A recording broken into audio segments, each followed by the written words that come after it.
नमस्कार मित्रमैत्रिणींनो. ब्रह्मांड कट्टा अंतर्गत ब्रह्मांड संगीत कट्टा आयोजित संगीत कार्यशाळा सत्र 6 मध्ये मी रुजुता देशपांडे इथे उपस्थित सर्व सदस्यांचं आणि मान्यवरांचं हार्दिक स्वागत करते. आपण आतापर्यंत संगीत कार्यशाळा 1, 2, 3, 4 आणि 5 यांचं अतिशय यशस्वी पद्धतीने आयोजन केलेलं होतं आणि त्यांना भरघोस प्रतिसाद मिळालेला होता आणि त्याचंच पुढचं पाऊल म्हणून आज आपण संगीत कार्यशाळा सत्र 6चं आयोजन इथे केलेलं आहे.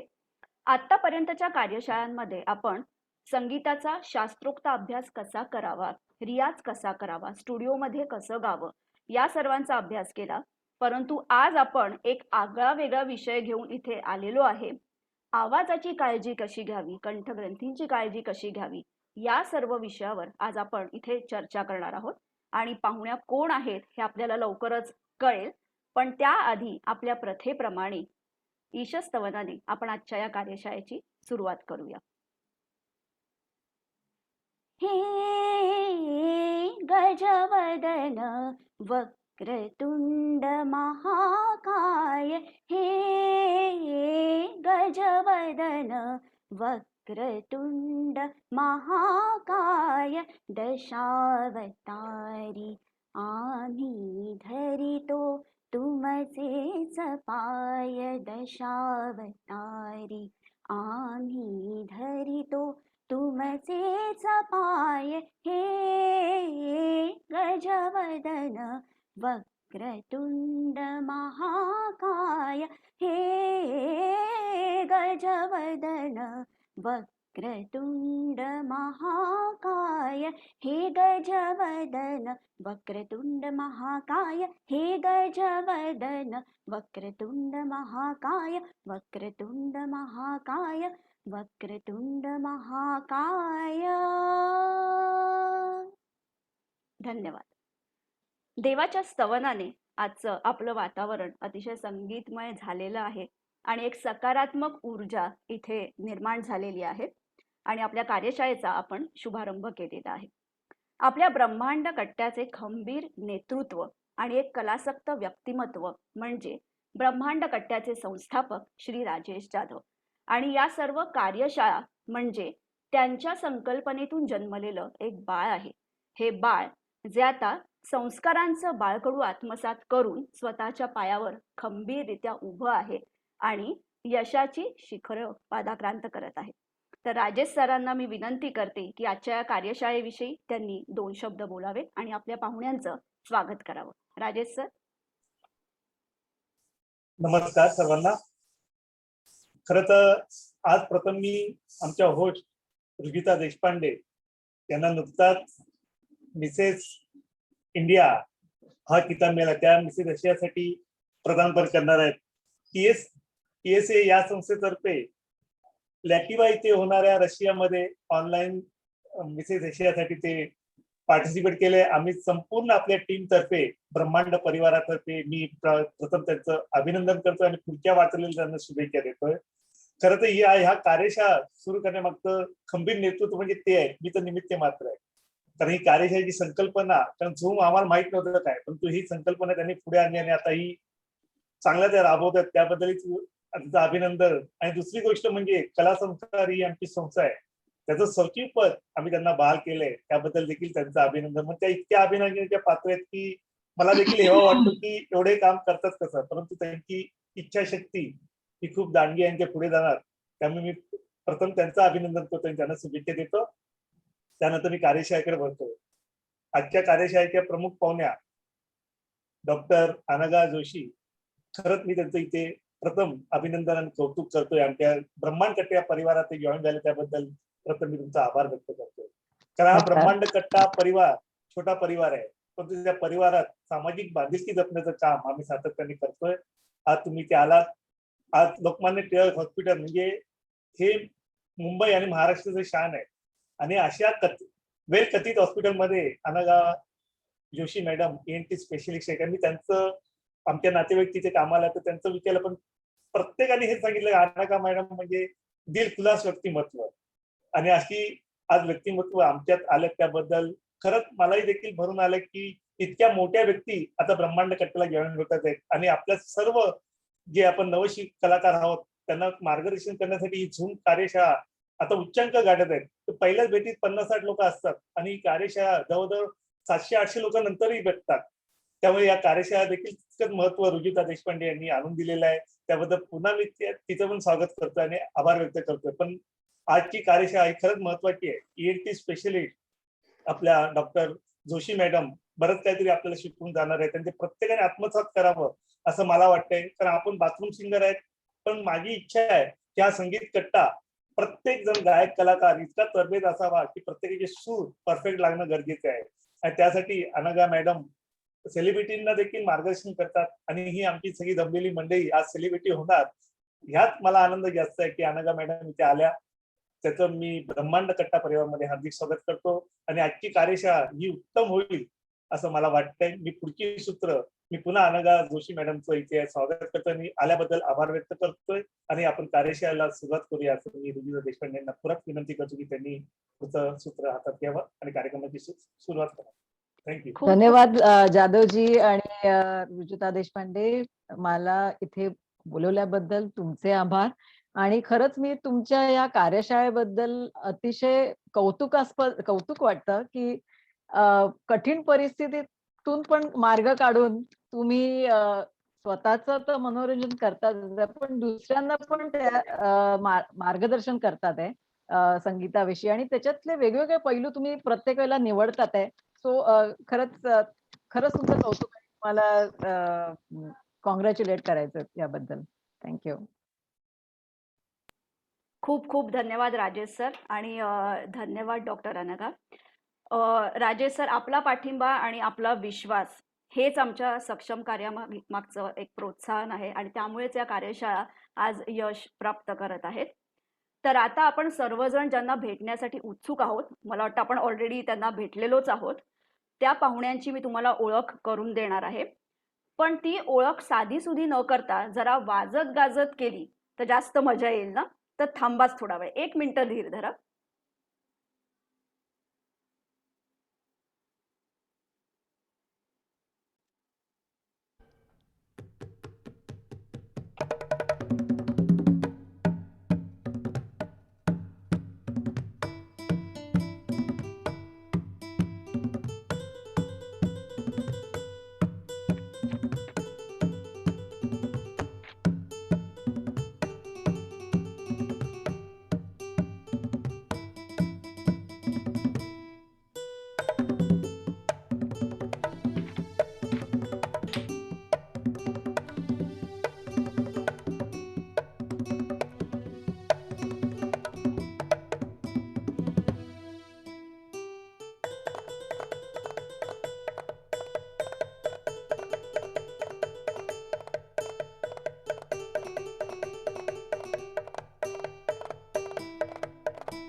काय मग मित्रांनो, मजा आली ना? आश्चर्य वाटलं ना?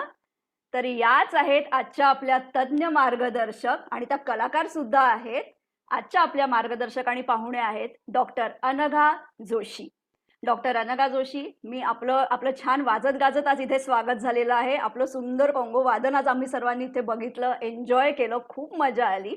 आणि आज तुम्ही आम्हाला इथे मार्गदर्शन करणार आहात. सर्वप्रथम मी आपले इथे मनापासून स्वागत करते. आता मी थोडक्यात धन्यवाद. डॉक्टर अनघा जोशी यांची तुम्हा सर्वांना ओळख करून देते. डॉक्टर अनघा जोशी यांचं ग्रॅज्युएट आणि पोस्ट ग्रॅज्युएट शिक्षण सुप्रसिद्ध GS मेडिकल कॉलेज आणि KEM हॉस्पिटल इथून झालेलं आहे. एंडोस्कोपिक सायनस सर्जरी व व्हॉइस सर्जरी हे त्यांचे स्पेशलायझेशन आहे. MEES बॉस्टन आणि UCSF USA येथे त्या व्हॉइस सर्जरी आणि लॅरिंगोलॉजीच्या व्हिजिटिंग स्कॉलर होत्या. Doctor Anagha Lokmanya municipal medical college आणि जनरल हॉस्पिटल म्हणजेच सायन हॉस्पिटल येथे प्रोफेसर व ENT स्पेशलिस्ट पदावर कार्यरत आहेत. तसेच त्या HN रिलायन्स हॉस्पिटल येथेही ENT सर्जन म्हणून कार्यरत आहेत. त्यांचे स्वतःचे जोशी क्लिनिक सायन येथे आहे. डॉक्टर अनघा यांचे नॅशनल आणि इंटरनॅशनल मेडिकल जर्नल्समध्ये अनेक रिसर्च पेपर्स पब्लिश झालेले आहेत. त्यांच्या रिसर्च पेपर्सना international college of surgeons India चॅप्टरचे बेस्ट पेपर अवॉर्ड मिळालेले आहे. डॉक्टर अनघा यांना 41व्या महाराष्ट्र स्टेट ENT कॉन्फरन्स 2011 मध्ये RAF कूपर अवॉर्ड देऊन सन्मानित केलं गेलं. Annual SRS conference of LTMG hospital and LTMMC 2012 मध्ये डॉक्टर अनघा यांना बेस्ट रिसर्च पेपर अवॉर्ड देऊन गौरवण्यात आलं. या व्यतिरिक्त अनघा यांना कलेची खूप आवड आहे. त्या स्वतः श्री अनिल गोसावी यांच्याकडे तबल्याचे प्रशिक्षण घेत आहेत. तसेच त्या कॉंगो वादन देखील करतात, ज्याची एक सुंदर झलक आपण आत्ताच पाहिली. तर आज इतक्या अनुभवी ज्येष्ठ आणि श्रेष्ठ मार्गदर्शक आपल्याला इथे लाभलेले आहेत. परत एकदा ब्रह्मांड कट्टा परिवाराच्या वतीने मी डॉक्टर अनघा यांचं मनापासून खूप खूप स्वागत करते. तर आता ही सूत्र डॉक्टर अनघा यांच्या हातात सोपवण्याआधी आपण डॉक्टर अनघा यांना थोडंसं बोलतं करूया आपल्या पुढच्या सेगमेंटमध्ये, ते म्हणजे प्रश्न गुलदस्त्यातले तुमच्या आमच्या मनातले. तर सर्वात पहिले डॉक्टर अनघा मला असं विचारावं असं वाटतंय की मेडिकल लाईन घ्यावी आणि त्यातही ENT किंवा व्हॉइस स्पेशलायझेशन घ्यावं, हा विचार मनात कधी आला? म्हणजे लहानपणापासून इच्छा होती की नंतर हे सर्व तुम्हाला जाणवलं? अनघा. डॉक्टर होण्याची इच्छा तर लहानपणापासूनच होती. त्यामुळे त्या दृष्टीने मी माझे प्रयत्न चालू होते आणि आई वडिलांचा त्याचा सतत पाठिंबा आणि प्रोत्साहन तर भरपूर होतं त्याच्याबद्दल. ENT सर्जन व्हायचं होतं हे तर नक्की होतं, कारण सर्जरीची खूप आवड होती. त्यात ENT सर्जरी हे मी चूज केलं कारण एक लिमिटेड व्याप असतो त्याच्यामध्ये आणि डेलिकेट सर्जरी असते. त्यामुळे ते आणि त्याचं 3 वेगवेगळे महत्वाचे अवयव त्याच्यामध्ये इन्क्लूड असतात. त्याच्यामुळे ENT सर्जरी चूज केलं. स्पेशलायझेशन व्हॉइस सर्जरीमध्ये केलं याचं कारण एक तर व्हॉइस सर्जरी म्हणजे मला बरेच जण I have been known to be a good surgeon. म्हणजे माझं सर्जिकल हात आणि खूप डेलिकेट सर्जरी याच्याबद्दल माझं नेहमीच कौतुक केलं जायचं. सो हे व्हॉइस सर्जरी हे त्यातून सगळ्यात डेलिकेट सर्जरी आहे. त्यामुळे त्याच्यामध्ये अगदी जरी काही मिलीमीटरचं पण अंतर इथे तिथे झालं, फेरफार झालं तर त्याचा आवाजावर दुष्परिणाम होऊ शकतो. त्याच्यामुळे ही सर्जरी मी चूज केली. प्लस इन्स्टंट ग्रॅटिफिकेशन म्हणजे पेशंटला त्वरित त्याचा इलाजाचा फरक जाणवतो. सो खूप सॅटिस्फॅक्शन मिळतं याच्यामध्ये. So I think that answers your question. Doctor Anagha, आपण एक सेलिब्रिटी व्हॉइस स्पेशलिस्ट सुद्धा आहात. अनेक ऍक्टर्स किंवा गायक तुमच्याकडे येतात. तर असा एखादा आठवणीतला अनुभव आहे का किंवा किस्सा जो तुम्हाला आमच्या बरोबर शेअर करायला आवडेल? ऍक्च्युली काय होतं ना, जेव्हा सेलिब्रिटीज येतात ज्या वेळेला ते येतात ते पॅनिक मोडमध्ये असतात. सो आता माझा शो आहे, या तारखेला माझा शो आहे, माझा आवाज नीट करून द्या. सो त्यांच्या बरोबर काम करणं हे एक थोडं चॅलेंजिंग असतं, कारण त्यांचे शोज ठरलेले असतात, तिकीट विक्री झालेली असते आणि अशाच परिस्थितीमध्ये त्यांच्या आवाजामध्ये काही फेरबदल झाला तर ते खूप स्ट्रेसमध्ये येतात.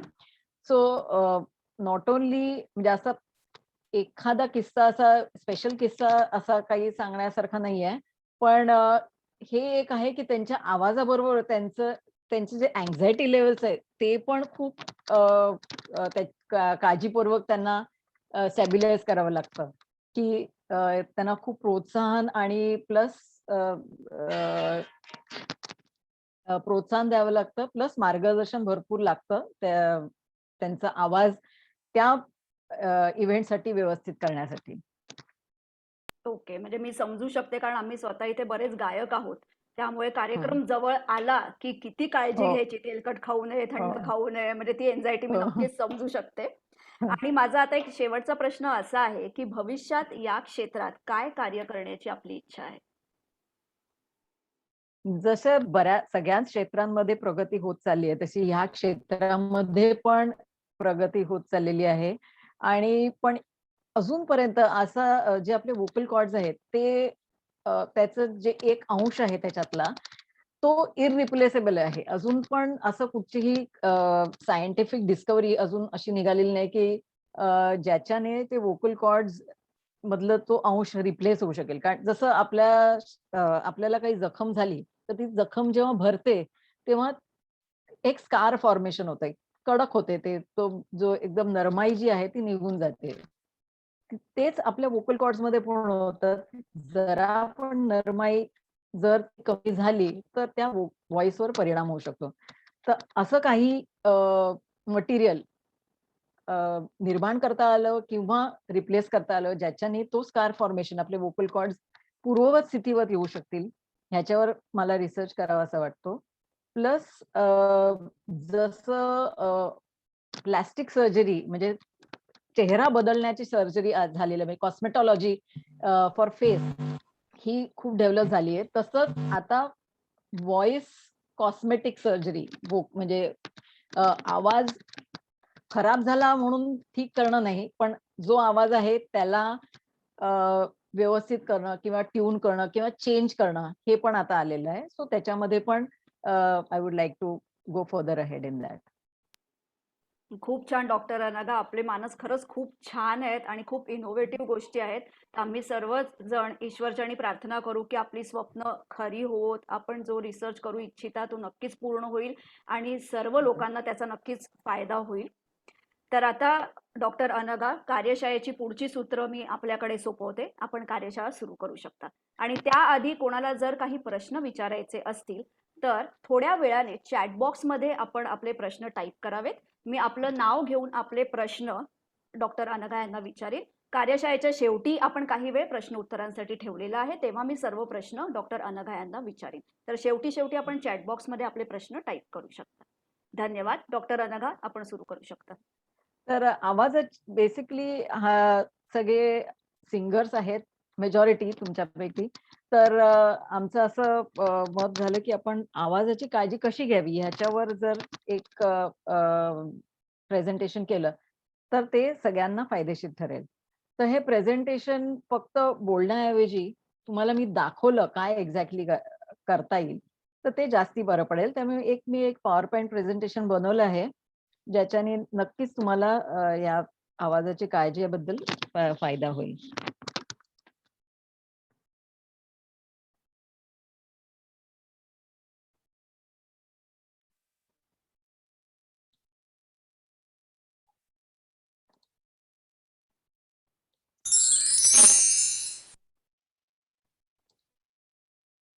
मेरी आवाज़ ही पहचान है। Yes, voice is your identity. तुमचा आवाज ही तुमची आयडेंटिटी आहे.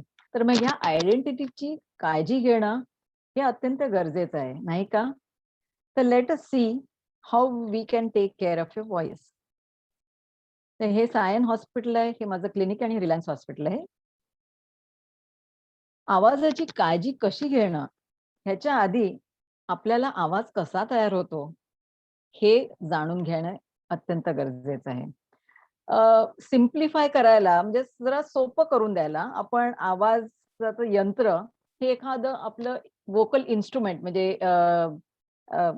गिटार याच्याशी आपण जर समजा त्याचा तालमेल केला, तर जेव्हा गिटार आपण वाजवतो, तर ते गिटार वाजवण्यापूर्वी आपल्याला एक फोर्स लागतो. म्हणजे ती स्ट्रिंग व्हायब्रेशनमध्ये आणण्यासाठी एक फोर्स वापरावा लागतो.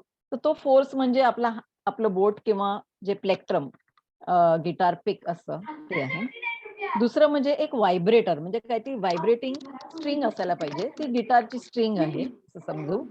आणि एक रेझोनंट चेंबर, म्हणजे तो आवाज घुमायला हवा, तो जास्ती प्रखर होण्याकरता एक चेंबर, एक हॉलो बॉक्स असतो गिटारमध्ये, तर that is a resonant chamber.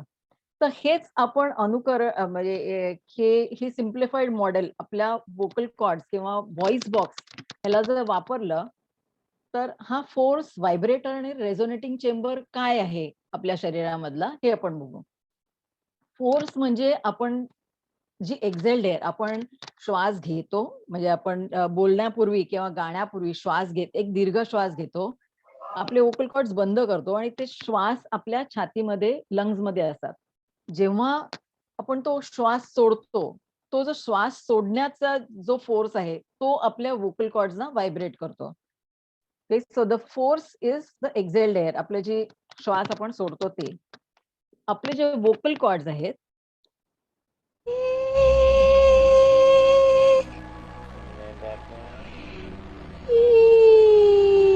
हे दोन जे दिसतात आहे आपल्याला,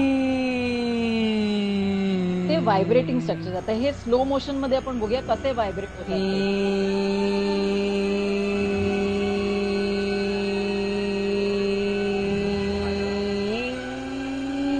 हो, गिटारच्या स्ट्रिंग्स प्रमाणे वरच्या पिच मध्ये जाण्यापूर्वी ते ताणले गेलेत, हे आपल्याला ऑब्झर्व केलं असेल तुम्ही. तर हे व्होकल कॉर्ड्स आपले ऑलमोस्ट 200 टाइम्स पर सेकंड असे व्हायब्रेट होतात. 200 टाइम्स पर सेकंड म्हणजे 200 हा आपला फ्रिक्वेन्सी, म्हणजे लेडीज मध्ये 180 टू 225, म्हणजे तेवढा फ्रिक्वेन्सी जो पिच असतो आपला, पिच म्हणजे व्हायब्रेशन्स पर सेकंड, तेवढा व्हायब्रेशन्सला ते व्होकल कॉर्ड्स व्हायब्रेट होतात.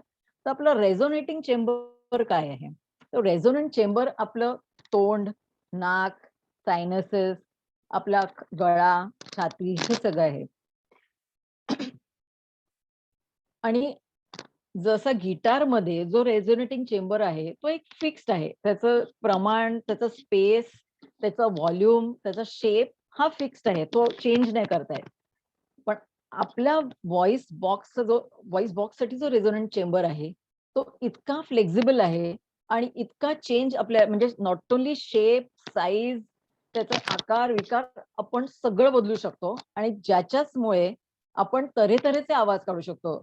आपण आपला स्वतःचा आवाज तर आहेच, पण आपण गिटारचा पण आवाज काढू शकतो, व्हायोलिनचा पण आवाज काढू शकतो, एका पक्षीचा आवाज काढू शकतो. So that is because the quality of the voice is because of the resonating chamber.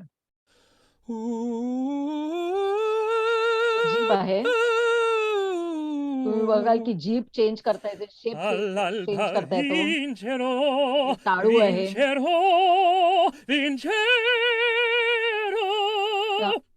हे जी हवेची पोकळी आहे ती कॉन्स्टंटली चेंज होते आहे. Vincerò, vincerò. सो विथ दिस रेझोनेशन आपल्याला आवाजामध्ये इमोशन देता येतं. आपली एक स्वतःची आवाजाची आयडेंटिटी होते. पण लाऊडनेस चेंज करता येतो. पण काही जण नुसतं बोलण्यावर भागवत नाही. त्यांना किडा असतो काही वेगळं करायचा.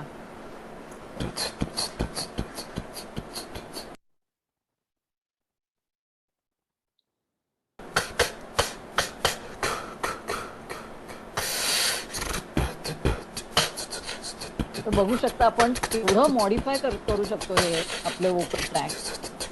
तऱ्हेतऱ्हेचे आवाज काढण्याकरिता. खरंच हे म्हणजे देवाने दिलेलं एक दैवी अवयव आहे.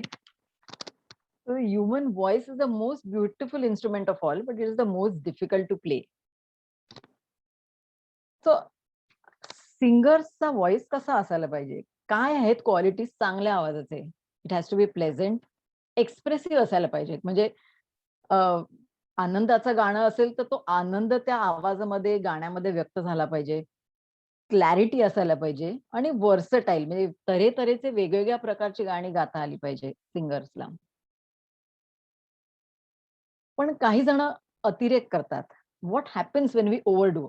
तुम्ही ह्या स्लो मोशन मध्ये किंवा ह्या क्लिपार्ट मध्ये बघू शकाल की हे जेव्हा व्हायब्रेट होतात वोकल कॉर्ड्स, तेव्हा ऍक्च्युली ते एकमेकांना आपटतात.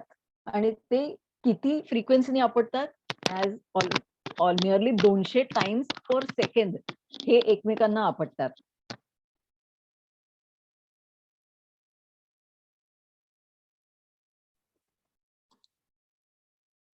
एका तासामध्ये हे 7,92,000 वेळा आपटतात. पण हेच जर कोलिजन्स, हे जे आपटणं आहे ते खूप जास्ती फोर्सफुल असेल किंवा त्याच्यामध्ये जो जो ग्लुकोज आहे त्याच्यामध्ये ओलावा नसेल, ड्राय असेल किंवा इन्फेक्टेड असेल, तर ह्या आपटण्याने, या बोलण्याने, आपटणं म्हणजे बोलणे, या बोलण्याने वोकल कॉर्ड्सना इजा होऊ शकते आणि त्याला सूज येऊ शकते.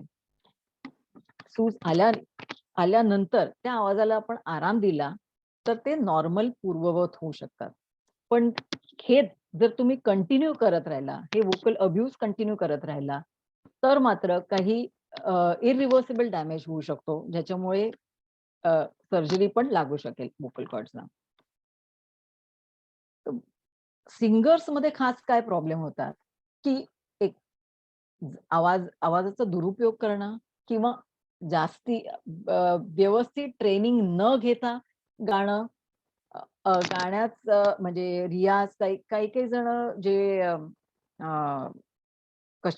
याच्यामध्ये भाग घेतात रियालिटी शोज मध्ये, they over use their voice. So vocal abuse, over use किंवा व्यवस्थित वापर न केलं ह्याच्याने त्रास होतो. स्ट्रेस, अँझायटी, काही काही सायकोलॉजिकल फॅक्टर्स असतात. गॅस्ट्रोइंटेस्टिनल रिफ्लक्स म्हणजे हे सिंगर्स किंवा जे प्रोफेशनल सिंगर्स आहे, खास करून अवेळ जेवण होतं किंवा शोज, लेट नाईट शोज झाल्यानंतर लेट नाईट जेवण होतं किंवा स्पायसी आणि बाहेरचं जेवण जेवल्यामुळे पण ते रिफ्लक्स होऊ शकतात. हॉर्मोनल प्रॉब्लेम्स किंवा काही आजार, ब्लड प्रेशर, डायबिटीज, थायरॉइड, वेगवेगळ्या प्रकारच्या आजाराने पण आवाजावर परिणाम होऊ शकतो. जसं मी सांगितलं तसं अनटाइमली फूड, फास्ट फूड किंवा व्यवस्थित न जेवणं, टोबॅको और अल्कोहोल कन्झम्पशन, चहा कॉफीचं अति कन्झम्पशन करणं किंवा कार्बोनेटेड ड्रिंक्स किंवा व्हॉइस केअर बद्दल कमी जाणकारी असणं and lack of vocal training. व्यवस्थित ट्रेनिंग न घेता जर तुम्ही गाण्याचा प्रयत्न केला, ह्या सगळ्यामुळे आवाजाचे दुष्परिणाम सिंगर्समध्ये जाणवतात. तर काय प्रॉब्लेम्स घेऊन येतात? होर्सनेस म्हणजे आवाज बसणे किंवा दम लागणे म्हणजे वोकल फटीग. 1-3-4 तास गायल्यानंतर किंवा 2-3 गाणं गायल्यानंतर थकवा येणं, आवाजाला थकवा येणं. आवाजामध्ये ब्रेथिनेस म्हणजे एक प्रकारचा आवाज बसणं आहे. रेड्यूस रेंज म्हणजे बरेच सिंगर्स येतात की मला वरच्या पट्टीत गायला त्रास होतो किंवा 6च्या वरती गाणं जमत नाही, वरच्या 6च्या वरती. Loss of voice, speech problem, speech break होणं, कधी-मधी वरच्या पट्टीत जाताना आवाज मध्येच फाटतो. वोकल स्टे म्हणजे ताण होणं बोलताना किंवा हे करताना, गाताना, frequent throat clearing or tremors. हे एक निक्षून आपण हे ध्यानात ठेवलं पाहिजे की आवाजाचा प्रॉब्लेम, जर तुमचा आवाज बसतो किंवा आवाजाचा काही प्रॉब्लेम झाला, एखादा आठवडा ठीक आहे, कधी कधी काही इन्फेक्शन पण होऊ शकतं. पण if this hoarseness goes beyond 2 weeks, it will need evaluation. म्हणजे जाणकार तज्ञाकडून तुम्ही आपल्या वोकल कॉर्ड्सना काही इजा तर नाही झाली हे बघून घेणं आवश्यक आहे. हे आता तुम्ही बघू शकता, हे वोकल कॉर्ड्स आहेत. तुम्ही बघितलं तर ह्या सिंगर्सला एक छोटंसं ब्लड वेसल दिसतंय इथे, ती फोफावली होती. आता हे हे अगदी मायनर आहे. पण आणि इथे थोडी सूज आलेली आहे. ओके. हीच जर मायनर गोष्टीवर तुम्ही या आवाजाचा आघात दिला, जास्ती ओव्हरयूज केलं, ह्याच्यात गायला, तर ही रक्तवाहिनी कॅन, म्हणजे जसं सिंगर्स आणि आर्टिस्ट म्हणतात शो मस्ट गो ऑन, काही झालं तरी show has to go on. But if you sing in this state, this small structure can cause a greater problem which can be irreversible. त्यामुळे आवाजाचा व्यवस्थित कधी आपण गाणं टाळायला पाहिजे हे पण जाणून घेणं अत्यंत गरजेचं आहे. तर काळजी कशी घ्यावी? आता जो पहिला अ, अ, पूर्वार्ध आहे, पहिला जो पार्ट आहे तो इन जनरल पब्लिक पण त्याचा उपयोग करू शकतात. हे फक्त सिंगर्ससाठी नाहीये. हे सगळ्यांसाठी आहे, जनरल पब्लिकसाठी. तर अव्हॉइड स्क्रीमिंग, लाऊड चेकिंग, जोरात ओरडायचं नाही. म्हणजे त्याच्यावर व्होकल कॉर्ड्सचा खूप इजा होते. एक्सेसिव्ह बोलणं टाळावं, एस्पेशली सिंगर्स. म्हणजे तुमचा आवाज हा गाण्यासाठी आहे. तो गाण्यासाठी तुम्हाला जपायला हवा. सो एक्सेस टॉकिंग, गरज नसताना बोलू नये. बी क्वाइट व्हेनेव्हर पॉसिबल. सो हा एक फॉर्म्युला आहे. जसं तुम्ही जर 1 तास बोललात किंवा गायलात, तर 2 दुप्पट व्हॉइस रेस्ट द्यायला हवी.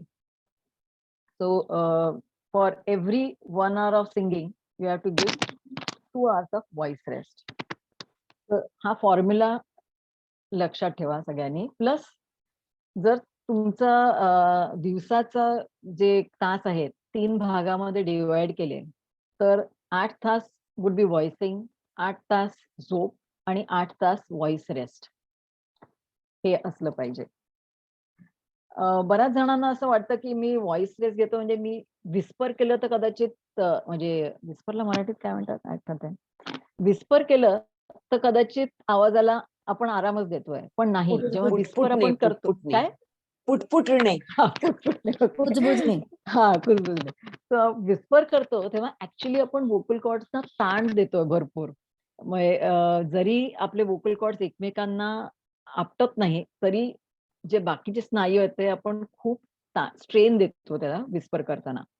सो अगदीच जर तुम्हाला बोलायचं असेल, जर ताण न देता, तेव्हा मंद आवाजामध्ये in a very comfortable pitch हळू बोला. ओके. जसं कॉन्फिडेन्शियल म्हणजे आपल्या जवळच्या पुटपुटणे, जे पुटपुटणे करू शकता तुम्ही, विस्परिंग नका करू. म्हणजे "रुजुता अगं काय झालं माहितीये का तुला?" अशा हां, आवाजात तुम्ही बोलू शकता. ओके. कुजबुजणे. कुजबुजणे. हां, कुजबुजणे करू शकता. ओके. मिनिमाइज टॉकिंग जेव्हा तुमचा आवाज बसला आहे, तेव्हा मात्र तर नक्कीच तुम्ही आवाजाला आराम दिला पाहिजे. Every 60 minutes of talking take a 10 minutes break. हे बऱ्याचदा टीचर्स येतात विथ व्हॉइस प्रॉब्लेम्स. त्यावेळेला मी त्यांना हे निक्षून म्हणजे त्यांनी अगदी हे बघितलं पाहिजे, की त्यांनी आवाजाला मध्ये-मध्ये आराम दिला पाहिजे. जे ट्युशन्स घेतात किंवा आता जे वेबिनार्स करतात. So in fact not even 60 minutes, 20 मिनिटानंतर एक काहीतरी 10 मिनिटाचा ब्रेक घ्यावा किंवा 5 मिनिटाचा तरी ब्रेक घ्यावा. जे काहीतरी एक डायलॉग ठेवा, मोनोलॉग नका ठेवू, डायलॉग ठेवा किंवा तुमच्या स्टुडंट्सना काहीतरी काम द्या, लिखाण द्या काहीतरी करायला. So always take a break.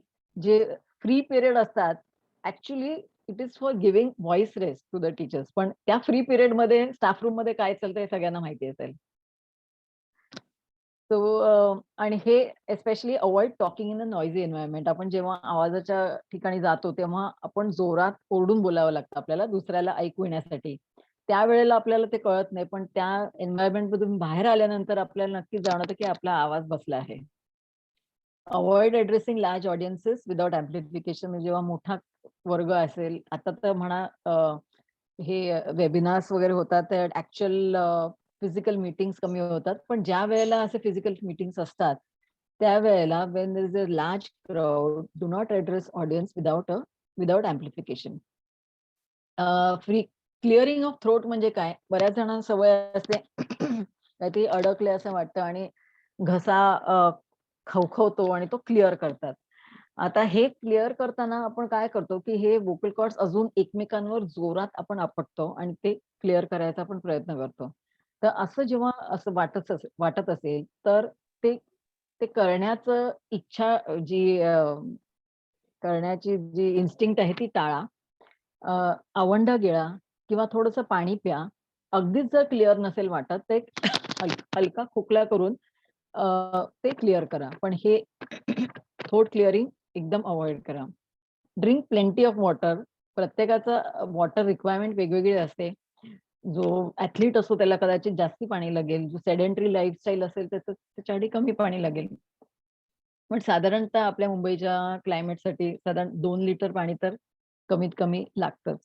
आपल्याला आपलं पाण्याचं प्रमाण बरोबर आहे की नाही हे आपल्या युरिनच्या कलरनी कळतं. पेल म्हणजे येलो कलरची युरिन आहे म्हणजे नक्कीच तुमचं पाण्याचं प्रमाण कमी होत आहे. सो इट हॅज टू बी पेल, वॉटरी, पाण्याचं जे कलर असेल त्याप्रमाणे युरिन असली पाहिजे. So that means your water intake is adequate.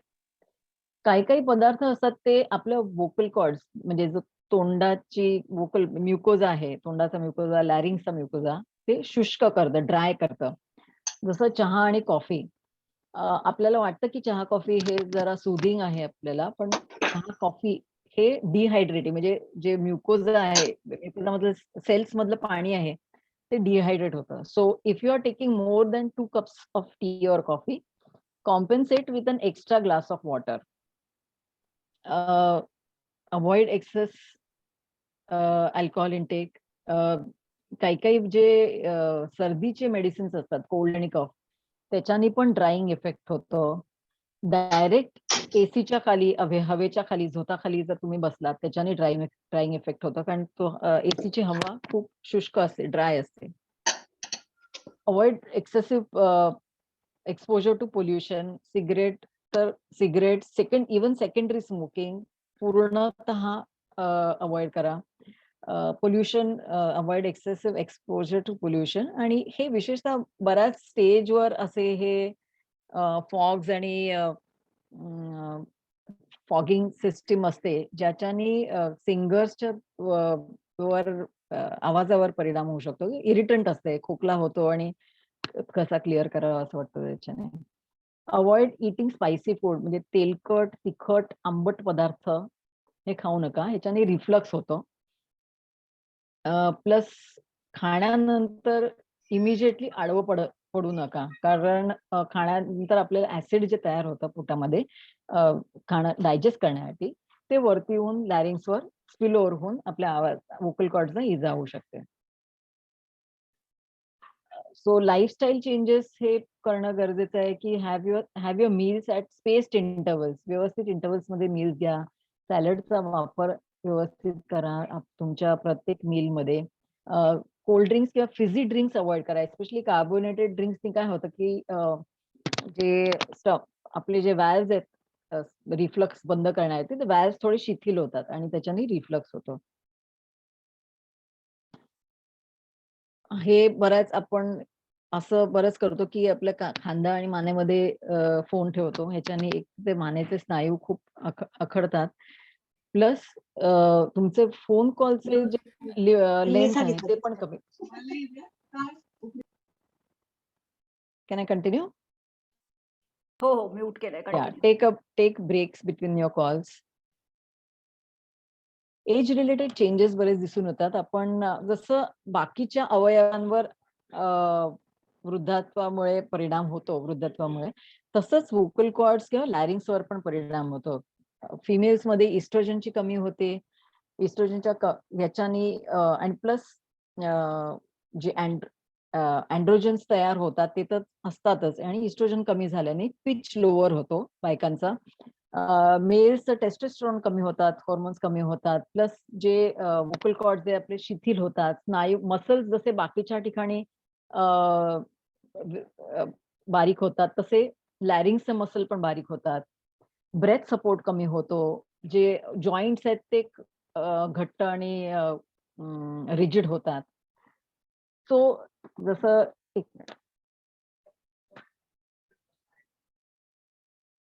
हे वोकल कॉर्ड दिसतात तुम्हाला की हे वोकल कॉर्ड्स आहेत ते खूप लॅक्स झालेले आहेत. 2 वोकल कॉर्डच्या मध्ये गॅप दिसते तुम्हाला, त्यामुळे आवाज असा या माणसाचा असा होणार आहे, ब्रेथी होणार आहे. हेच जर तुम्ही आवाजाला व्यायाम दिला म्हणजे व्हॉट यू आर डुईंग, म्हणजे तुम्ही जे सिंगर्स आहात ते एकदम उत्तम करत आहात की तुम्ही आवाजाला आपल्या वोकल कॉर्ड्सना सतत व्यायाम देताय. सो हे मसल्स पण मजबूत होतील आणि हे तुमच्या ओल्ड एज मध्ये पण तुमचे आवाज कणखर राहण्यास मदत करतील. पण त्याचबरोबर तुम्हाला तुमचं ब्रेथ सपोर्टवर पण काम करावं लागेल आणि काही एक्सरसाइज तुम्ही सतत जसं तुम्हाला वोकल कॉर्ड्सना पण व्यायाम द्यावा लागतो, बाकीच्या शरीराला पण व्यायाम द्यावा लागेल to give your vocal cords keep your vocal cords healthy. बऱ्याच बायकांना थायरॉइडचा त्रास होतो, ज्याच्यामुळे हेअर लॉस, वेट गेन, थंडी, खूप थंडी वाजणे, इंटॉलरन्स टू कोल्ड, त्याच्यामध्ये आवाजावर पण परिणाम होतो. कारण जसं बाकीच्या ठिकाणी म्हणजे सूज येते, तसंच वोकल कॉर्ड्सना पण सूज येते. ते जाडे घट्ट होतात. त्याच्याने आवाजावर परिणाम होतो. सिंगर्समध्ये अगदी जरी थोडा पण थायरॉइडचा चेंज झाला, तर आवाजामध्ये फरक पडतो. वोकल फटीग होतो. पिच रेंज कमी होते. मेन्स्ट्रुअल सायकलचा आवाजावर कसा परिणाम होतो, की हा एक प्री मेन्स्ट्रुअल डिस्फोनिया असा एक म्हणजे आवाजाचा प्रॉब्लेम आहे, जसा प्री मेन्स्ट्रुअल सिंड्रोम असतो, म्हणजे मेन्स्ट्रुएशन सायकलच्या 3 ते 4 दिवसांपूर्वी बाकीच्या शरीरामध्ये जसं ब्लोटेडनेस, थकवा हे सगळं येतं. तसंच वोकल कॉर्ड्स पण वोकल कॉर्ड्सना पण सूज येते. कॅपिलरीज जे असतात, ज्या रक्तवाहिन्या असतात बारीक वोकल कॉर्ड्सवर, त्या फ्रॅजाईल होतात. लगेच काय फ्रॅजाईल म्हणजे एकदम नाजूक होतात. व्हॉईस ब्रेक्स होतो, वोकल फटीग आणि हायर पिच मध्ये जाण्यासाठी प्रॉब्लेम होतो. त्याला प्रीमेन्स्ट्रुअल डिस्फोनिया म्हणतात, जे मेन्स्ट्रुएशन चालवण्याच्या 3 ते 4 दिवसापूर्वी तो आवाजावर परिणाम होतो त्याला. So if you are given a choice, जर तुम्हाला दिवस निवडायचा असेल, so the best voice days would be from the 10th to 25th day of your menstrual cycle. So तो जो फेज असतो तो इस्ट्रोजनचा फेज असतो. Oestrogen is like a beautifying hormone. जसा बाकीच्या शरीरासाठी पण आपल्याला ब्युटिफाइंग आहे, तसा वोकल कॉर्ड्ससाठी पण तो उत्तम ब्युटिफाइंग हॉर्मोन आहे. मेनोपॉजमध्ये पुरुष आणि बायका दोघांमध्येही चेंजेस होतात. फिमेल सिंगर्समध्ये पिच कमी होतो. जसं मी सांगितलं तसं इस्ट्रोजनची कमी होते. तसंच पण जे अँड्रोजन म्हणजे टेस्टोस्टेरॉनचा काही प्रमाणामध्ये अंश असतो, तो तसाच राहून तो आपल्या फिमेल सिंगरचा पिच कमी होतो. ब्रेथीनेस आणि वरच्या पट्टीत जाणं मग कठीण पडतं.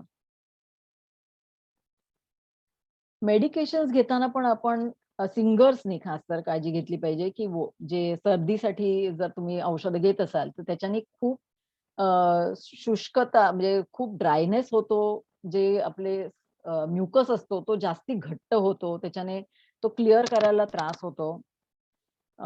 डायुरेटिक्स म्हणजे काही जणांना जर रिनल किंवा किडनी प्रॉब्लेम असतो, त्याच्या औषधांनी पण ड्रायिंग इफेक्ट होतो. ॲस्पिरिन ही गोळी म्हणजे ॲस्पिरिन सारख्या ज्या गोळ्या आहेत पेनसाठी जर घेतल्या गेल्या, तर खासकर ड्युरिंग मेन्स्ट्रुअल सायकल, मेन्स्ट्रुएशन ह्या घेतल्या गेल्या, तर त्याच्यावर जे कॅपिलरीज आहेत ते खूप फ्रॅजल होऊन त्या ब्रेक होण्याच्या शक्यता असतात. त्यामुळे अशा गोळ्या घेणं जस्ट बिफोर युअर परफॉर्मन्स नक्कीच टाळा. काही बर्थ कंट्रोल पिल्स आहेत, ज्या अशा बर्थ कंट्रोल पिल्स टाळा, की ज्याच्यामध्ये प्रोजेस्टेरॉन किंवा टेस्टोस्टेरॉन आहे, ज्याच्याने व्हॉइसवर परिणाम होतो. हॅव अ गुड पोस्चर म्हणजे एरवी पण नॉट जस्ट व्हाईल सिंगिंग, पण आपला पोस्चर एक व्यवस्थित घ्या, ज्याच्याने तुमचा ब्रेथ सपोर्ट चांगला राहील. आता वळूया खासकर सिंगर्ससाठी, की सिंगर्सनी कसं काय आपल्या आवाजाची काळजी किंवा आपला आवाज अजून जास्ती सक्षम कसा बनवावा. रुजुता आतापर्यंतचं सगळं म्हणजे समजण्यासारखं होतं ना? हो, व्यवस्थित आवाज येतोय. स्लाइड्सही व्यवस्थित दिसतायत. Please continue. Okay, good. So how पहिला मेन इम्पॉर्टंट म्हणजे आपला जो फोर्स आहे, म्हणजे ॲज वी सॉ की आपलं जेव्हा आपण व्हॉइस बॉक्स आहे, जे आपलं इन्स्ट्रुमेंट आहे, त्याला एक फोर्स लागतो. ते वोकल कॉर्ड्स व्हायब्रेट करण्यासाठी. तर हा जो फोर्स आहे, तो आपला ब्रेथ आहे. म्हणजे आपण जे हवा घेऊन श्वास सोडतो, तो आपला फोर्स आहे. तो फोर्स जास्ती कसा करावा ह्याच्यासाठी पण टेक्निक्स आहे. तुमचं जे एक्झेलेशन आहे तुमचं आणि जो आवाज आहे, तो जास्ती वेळ सस्टेन कसा राहावा, त्याच्यासाठी तुम्हाला ऑप्टिमम व्यवस्थित ब्रीदिंग करावं लागेल. तर ते ब्रीदिंग कशा प्रकारचं असावं की ते डायफ्रॅमॅटिक ब्रीदिंग असावं. म्हणजे जर तुम्ही लहान मुलांना अगदी जे तहानं बाळ असतं त्याला जर ऑब्झर्व केलं, तो जेव्हा श्वास घेतो तेव्हा त्याचं पोट वरती खालती होत असतं, आपण बघतो. तर ते डायफ्रॅमॅटिक ब्रीदिंग आहे. म्हणजे जे तुम्ही त्याच्यामध्ये ऑप्टिमम सगळ्यात जास्ती श्वास आपल्या लंग्स मध्ये येतो. तर हे कसं कराल, जर तर त्याचा तुम्हाला सराव करावा लागेल. मी आत्ता डायफ्रॅमॅटिक ब्रीदिंग करतो आणि आत्ता डायफ्रॅमॅटिक ब्रीदिंगनी मी गाणं गाईन असं नाही होत. तर ते तुम्हाला सतत, म्हणजे ते जसं मसल मेमरीमध्ये जायला पाहिजे तसं तुम्हाला डायफ्रॅमॅटिक ब्रीदिंग दररोज तुम्हाला 10-10 सेटचे ऍटलीस्ट 3 वेळा तरी दररोज सकाळ संध्याकाळ करायला हवं, ज्याच्याने तुमचं सिंगिंग मध्ये तो फरक तुम्हाला जाणवू शकेल. तर आपण कसं करावं, समजा तुम्ही उभे आहात किंवा झोपला आहात, झोपून पण करू शकतो, उभे राहून पण करू शकतो. So I don't know whether you are able to see me. तर जेव्हा आपण श्वास आतमध्ये घेतो तेव्हा इमॅजिन करा की आपलं पोट आहे ते एक बलून आहे, म्हणजे एक फुगा आहे आणि त्या फुग्यामध्ये आपण ती हवा घालतो आहे. तो जेव्हा आपण हवा घेऊ तेव्हा तो फुगा फुगला पाहिजे, म्हणजे आपलं पोट बाहेर आलं पाहिजे. सो आपण एक हात जर पोटावर ठेवला आणि श्वास घेतला आतमध्ये तर तो हात बाहेर आला पाहिजे. ओके. तो हे झोपून जास्ती व्यवस्थित आपल्याला करता येईल की आपण झोपलोय आणि पोटावर हात ठेवला आपण, तर ते आपला हात वरती खालती गेला पाहिजे. तर जेव्हा आपण हवा आतमध्ये घेतो तेव्हा आपलं पोट बाहेर येईल, हवा बाहेर सोडतो मॅडम तेव्हा थोडंसं पोट खाली घ्या. आतमध्ये जाईल. तर ते डायफ्रॅमॅटिक ब्रीदिंग आहे. काही काही चुकीचे ब्रीदिंग जे आहेत, किंवा दुसरं म्हणजे डायफ्रॅमॅटिक अजून एक प्रकार तुम्ही करू शकता की आपला जो चेस्टचा खालचा भाग आहे तो पण वाढला पाहिजे, फक्त वरचा नाही. चेस्टचा खालचा भाग. मग तुम्ही आपले हात दोन्ही साईडला ठेवा असे, आणि जेव्हा तुम्ही हवा घेता तेव्हा ते दोन्ही हात, आपले जे बोटं आहेत ती सेपरेट झाली पाहिजे. ओके. म्हणजे तो चेस्टचा खालचा भागामध्ये हवा गेली पाहिजे. तर चुकीचे ब्रीदिंग टेक्निक्स काय आहे की नेक ब्रीदिंग किंवा क्लॅव्हिक्युलर ब्रीदिंग म्हणतात. तुम्ही ही मुलगी बघितलं की एक म्हणजे याच्यामध्ये कीर्तनकार आहे, जे गुरुद्वारा आहे त्याच्यामध्ये. तर तिची ब्रीदिंग टेक्निक खूपच चुकीची होती, ज्याच्या कारणाने तिला वोकल कॉर्ड्स खूप स्ट्रेन आला आणि वोकल नोड्यूल्स झाले. तर हे ब्रीदिंग टेक्निक काय आहे तुम्ही बघू शकाल. प्रत्येक वेळेला जेव्हा हवा My घेते name is Akirtan Kaur and my sister's name तेव्हा is Sifat मान Kaur. फुगते. My father's name is Gurpreet Singh Mata. My mother's name is Davinder Kaur Mata. तुम्ही बघू शकाल अभी एक मान लंबा सांस तिची लो और 1 2 3 4 जितना होता है उतना बोलो. 1 2 3 4 बघू शकाल. 5 So this is 6 clavicular breathing. 7 8 9 10 11. तसंच थोरॅसिक ब्रीदिंग म्हणजे खालच्या चेस्टनी हवा न घेता वरच्या चेस्टनी हवा घेतली, म्हणजे प्रत्येक वेळेला तुम्ही ब्रीथ करता तेव्हा खांदेवरती आलेले दिसतात. तर ही पण एक चुकीची ब्रीदिंग टेक्निक आहे, ज्याच्यामुळे फक्त शॅलो ब्रीदिंग होतं, म्हणजे तुमचा खूप कमी ब्रीदिंग हवा तुम्ही आतमध्ये घेतात, जेणेकरून तुम्ही जास्ती सस्टेन नाही करू शकणार आवाज.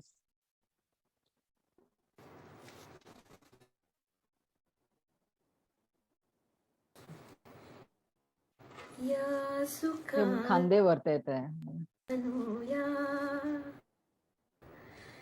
या सुखानो जसं इन्हेलेशन इम्पॉर्टंट आहे व्यवस्थितरित्या, तसंच एक्झेलेशन पण इम्पॉर्टंट आहे. तुम्हाला कदाचित तुम्ही काही जणांनी जाणवलं असेल की जर तुम्ही खूप वरच्या पट्टीत गाण्याचा प्रयत्न केला तर तुमचा आवाज म्हणजे तुम्ही जोरात तो काढता, म्हणजे जर सा रे ग म प ध नि सा वरच्या सालच्या पुढे जाताना तो तुमचा स्टेडी एक्झेलेशन नसतं, म्हणजे जोरात गात तो इंटेन्सिटी वाढते तुमची. सो आपली इंटेन्सिटी किंवा एक्झेल्ड एअर जो फोर्स आहे तो कॉन्स्टंट राहिला पाहिजे, तुम्ही कुठच्याही पिच मध्ये गायला तरी. ओके. वरच्या पिच मध्ये जा, खालच्या पिच मध्ये जा, तुमची जो फोर्स आहे तो कॉन्स्टंट असायला पाहिजे. आणि हे तुम्ही कसं प्रॅक्टिस करू शकता की स्ट्रॉ फोनेशन, म्हणजे एक ग्लास घेतलाय तुम्ही, त्याचा 1/3 पाणी भरा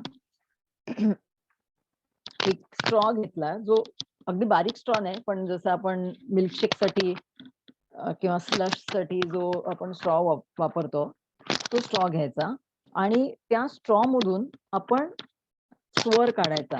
तुम्ही आधी सुरुवातीला फक्त सा असं स्वर काढू शकता, पण त्याच्यानंतर तुम्ही आरोह अवरोह पण करू शकता किंवा त्याच याच्यामधून तुम्ही गाणं पण गाऊ शकता. आणि हा जो जेव्हा तुम्ही एक्झेल करता तेव्हा जे बुडबुडे येतात ते कॉन्स्टंट राहायला पाहिजे. तुम्ही वरच्या पट्टीत जा किंवा खालच्या पट्टीत जा, जे बुडबुडे येतात ते कॉन्स्टंट राहायला पाहिजेत.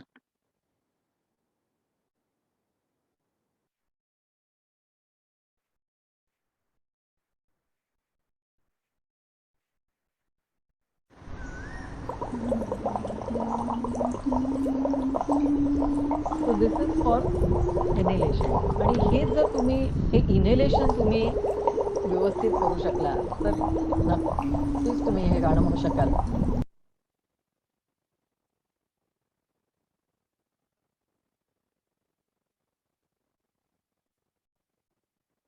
जो मिला तो मुझे ऐसा लगता था जैसे मेरी सारी दुनिया में गीतों की रुत और रंगों की बरखा है, खुशबू की आंधी है, महकी हुई सी अब सारी फिजाएं हैं, बहकी हुई सी अब सारी हवाएं हैं, खोई हुई सी अब सारी दिशाएं हैं, बदली हुई सी अब सारी अदाएं हैं, जागी उमंगे हैं, धड़क रहा है दिल, सांसों में तूफान है, होठों पे नगमे हैं, आंखों में सपने हैं. बऱ्याचशा क्लासेस मध्ये काय होतं की गायक बरेच असतात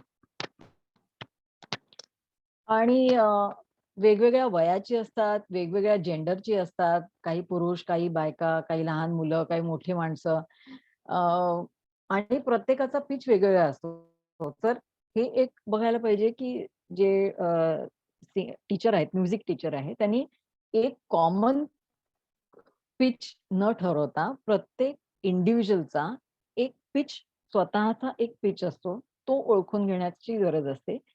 आणि तो पिच कसा ओळखायचा हे तुमचे म्युझिक टीचर सांगतील, पण साधारणतः की तुम्हाला तुम्ही खालच्या ध पासून ते वरच्या म पर्यंत तुम्ही त्या पिच मध्ये जर तुमचा जो एक सा ठरवला तर साधारण खालच्या ध पासून वरच्या म ते प पर्यंत तुम्हाला जाता आलं पाहिजे. एवढी पिच रेंज असली तर तो तुमचा पिच तुम्ही ठरवायचा. वेगवेगळ्या प्रकारची गाणी तुम्ही गाऊन बघा आणि तुमचा एक पिच ठरवा काय आहे तो. नॉर्मल माणसासाठी एक 1 ऑक्टेव्ह एक जे ऑक्टेव्हला मराठीत काय म्हणतात? सरगम? सप्तक सप्तक एक सप्तक इनफ होतं. पण सिंगर्सना ऍटलीस्ट 2 सप्तक तरी त्यांची रेंज असायला पाहिजे. जसं खालचा प ते वरच्या प पर्यंत तुमची रेंज असायला पाहिजे. आपल्याला जे सतत रियाजाने ही रेंज तुम्ही वाढवू शकता.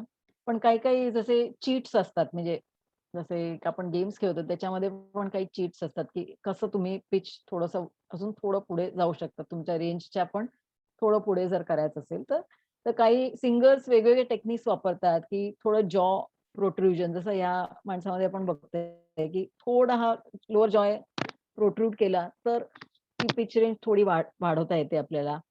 पण प्लस आपलं जी जीभ आहे त्याचं प्लेसमेंट थोडं पुढे केलं म्हणजे जे आयडियल प्लेसमेंट आहे ते आपले इनसाइजर्स आहेत, दात आहेत पुढचे खालचे, त्याच्यात जस्ट मागे असली पाहिजे टंग. खूप पुढे, खूप मागे पण नाही, खूप पुढे पण नाही. सो ही तुम्ही पिच रेंज थोडी वाढवू शकता by just few changes in your oral structures. तर आता रेझोनन्स जसं आपण बघितलं, रेझोनन्स हा आपले हे जे पोकळ्या आहेत, तोंडाची पोकळी, इथे घशाची पोकळी, नाकाची पोकळी, सायनसेस, हे आपला रेझोनंट बॉक्स आहे. हा रेझोनन्स आपलं खूप महत्वाचं आहे. सो इट कॅन आपलं इमोशन, आपलं फोर्स, जे इंटेन्सिटी आवाजाची, जो थ्रो आहे आवाजाचा, तो याच्यावर डिपेंडेंट असतो. तर हा रेझोनन्स वाढवण्याच्या पण काही पद्धती आहे. जसं जर तुम्ही काही गाणं गाणारे बघाल की कमीत कमी तोंड उघडून जर तुम्ही अशी बोलले, सतत अशी बोलले, तर माझा आवाजाचा रेंज वाढणार नाही किंवा मोनोटोनस स्पीच असेल आणि प्लस थ्रो नसणार. पण मी हेच जर जे बोलले ते मी तोंड उघडून व्यवस्थित बोलले, माझा रेझोनन्स वाढेल तोंडाचा आणि प्रोजेक्शन पण वाढेल. So how will you increase the resonance is by proper जॉ अँड लिप ओपनिंग. हे असं बोलून नाही रेझोनन्स वाढणार. आपल्याला तोंड उघडून जॉ ओपनिंग, लिप ओपनिंग करून रेझोनन्स वाढेल. Plus proper placement of the tongue. जसं आता हे टंग आहे प्लेसमेंट, की जीभ आहे, ही जीभ आहे, ओके, ही बरीच मागे आहे. हे जर आपण जिभेची प्लेसमेंट पुढे केली तर इकडची जागा जास्ती मोकळे होते आणि आवाज जास्ती क्लिअर आणि ब्राईटर येतो. पण ऑफकोर्स हे सिंगिंग टेक्निक मध्ये नकळत आपण करत असतो की जे थोडे ब्राईटर सॉंग्स आहेत ते थोडे टंग प्लेसमेंट पुढे असतो आणि जे डार्कर सॉंग्स आहेत, इमोशनली डार्कर सॉंग्स, ते टंग प्लेसमेंट मागे होते. ते ऑफकोर्स प्रत्येक सिंगर आपल्या परीने ते ऍडजस्ट करत असतो. प्लस ह्या तोंडाची जी पोकळी आहे ती कशी वाढवायची, की तोंड ही जी जागा आहे आपण रेझोनन्स वाढवू शकतो तोंड उघडं ठेवून आणि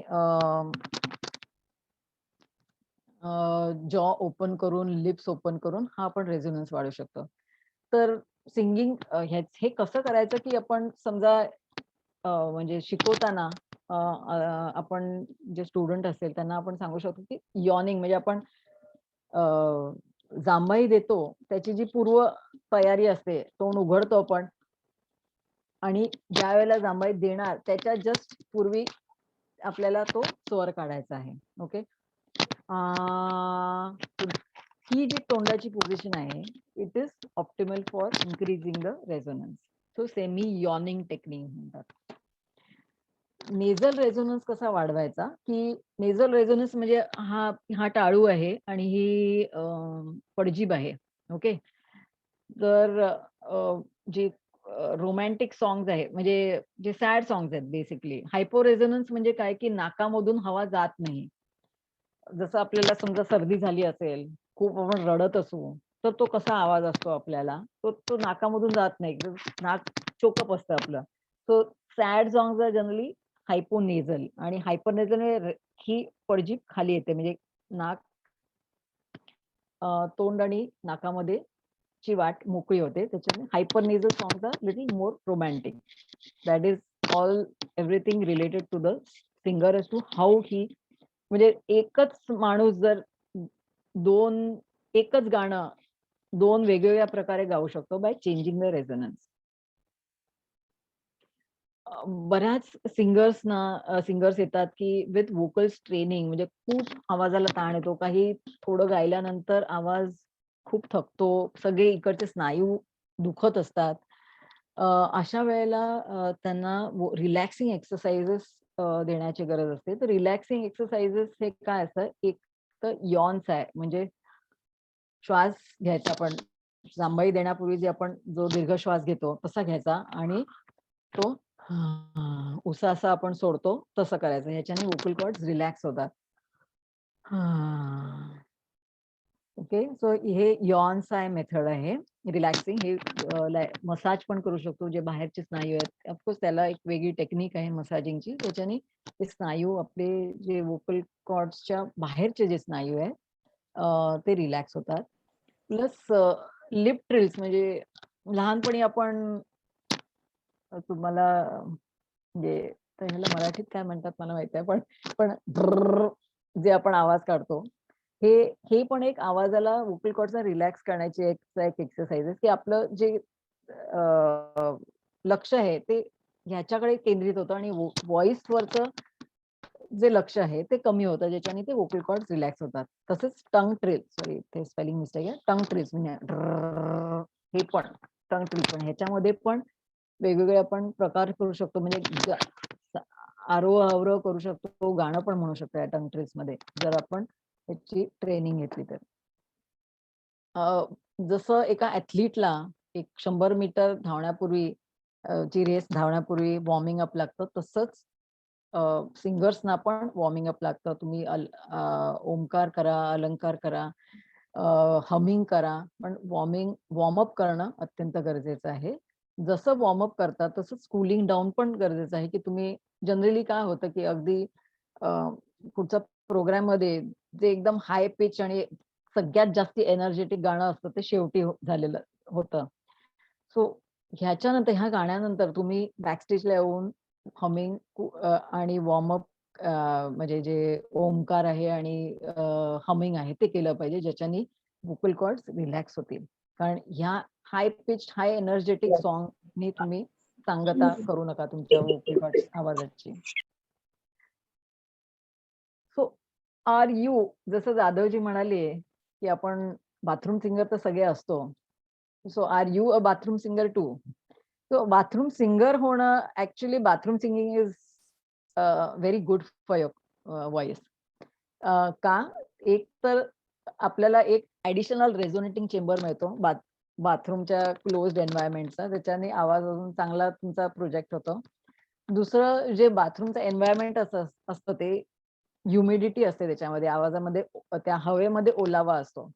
तर तुम्ही बराच म्हणजे आपले जे पूर्वीचे जे गाणारे किंवा ऋषीमुनी किंवा हे असायचे, ते नदीच्या पाण्यामध्ये उभं राहून त्यांचे श्लोक किंवा जे पाठांतर आहे ते करायचे. सो त्याचा एक ऍडव्हान्टेज हे आहे की ती you are inhaling humid air which is good for singing.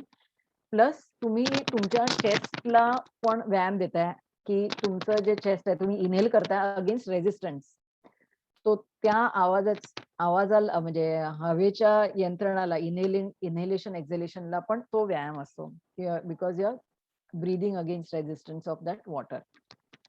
तर जरूर करा बाथरूम सिंगिंग.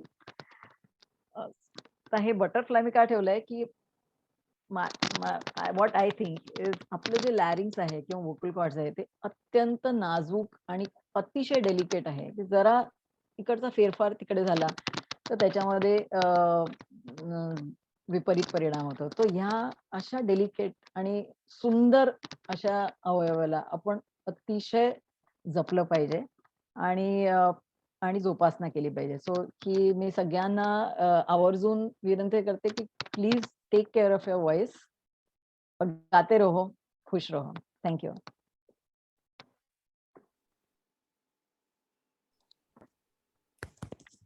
खूप छान डॉक्टर अनघा. मला वाटतं मी सर्वांनाच बघत होते, सगळेजण खूप एन्जॉय करत होते आणि एन्जॉय करत होते म्हणण्यापेक्षा अगदी चांगल्या स्टुडंट सारखं क्लासरूम मध्ये बसल्यासारखं सगळेजण बसले होते, नोट्स काढत होते, ऐकत होते. म्हणजे मी सगळ्यांचे एक्सप्रेशन्स बघत होते.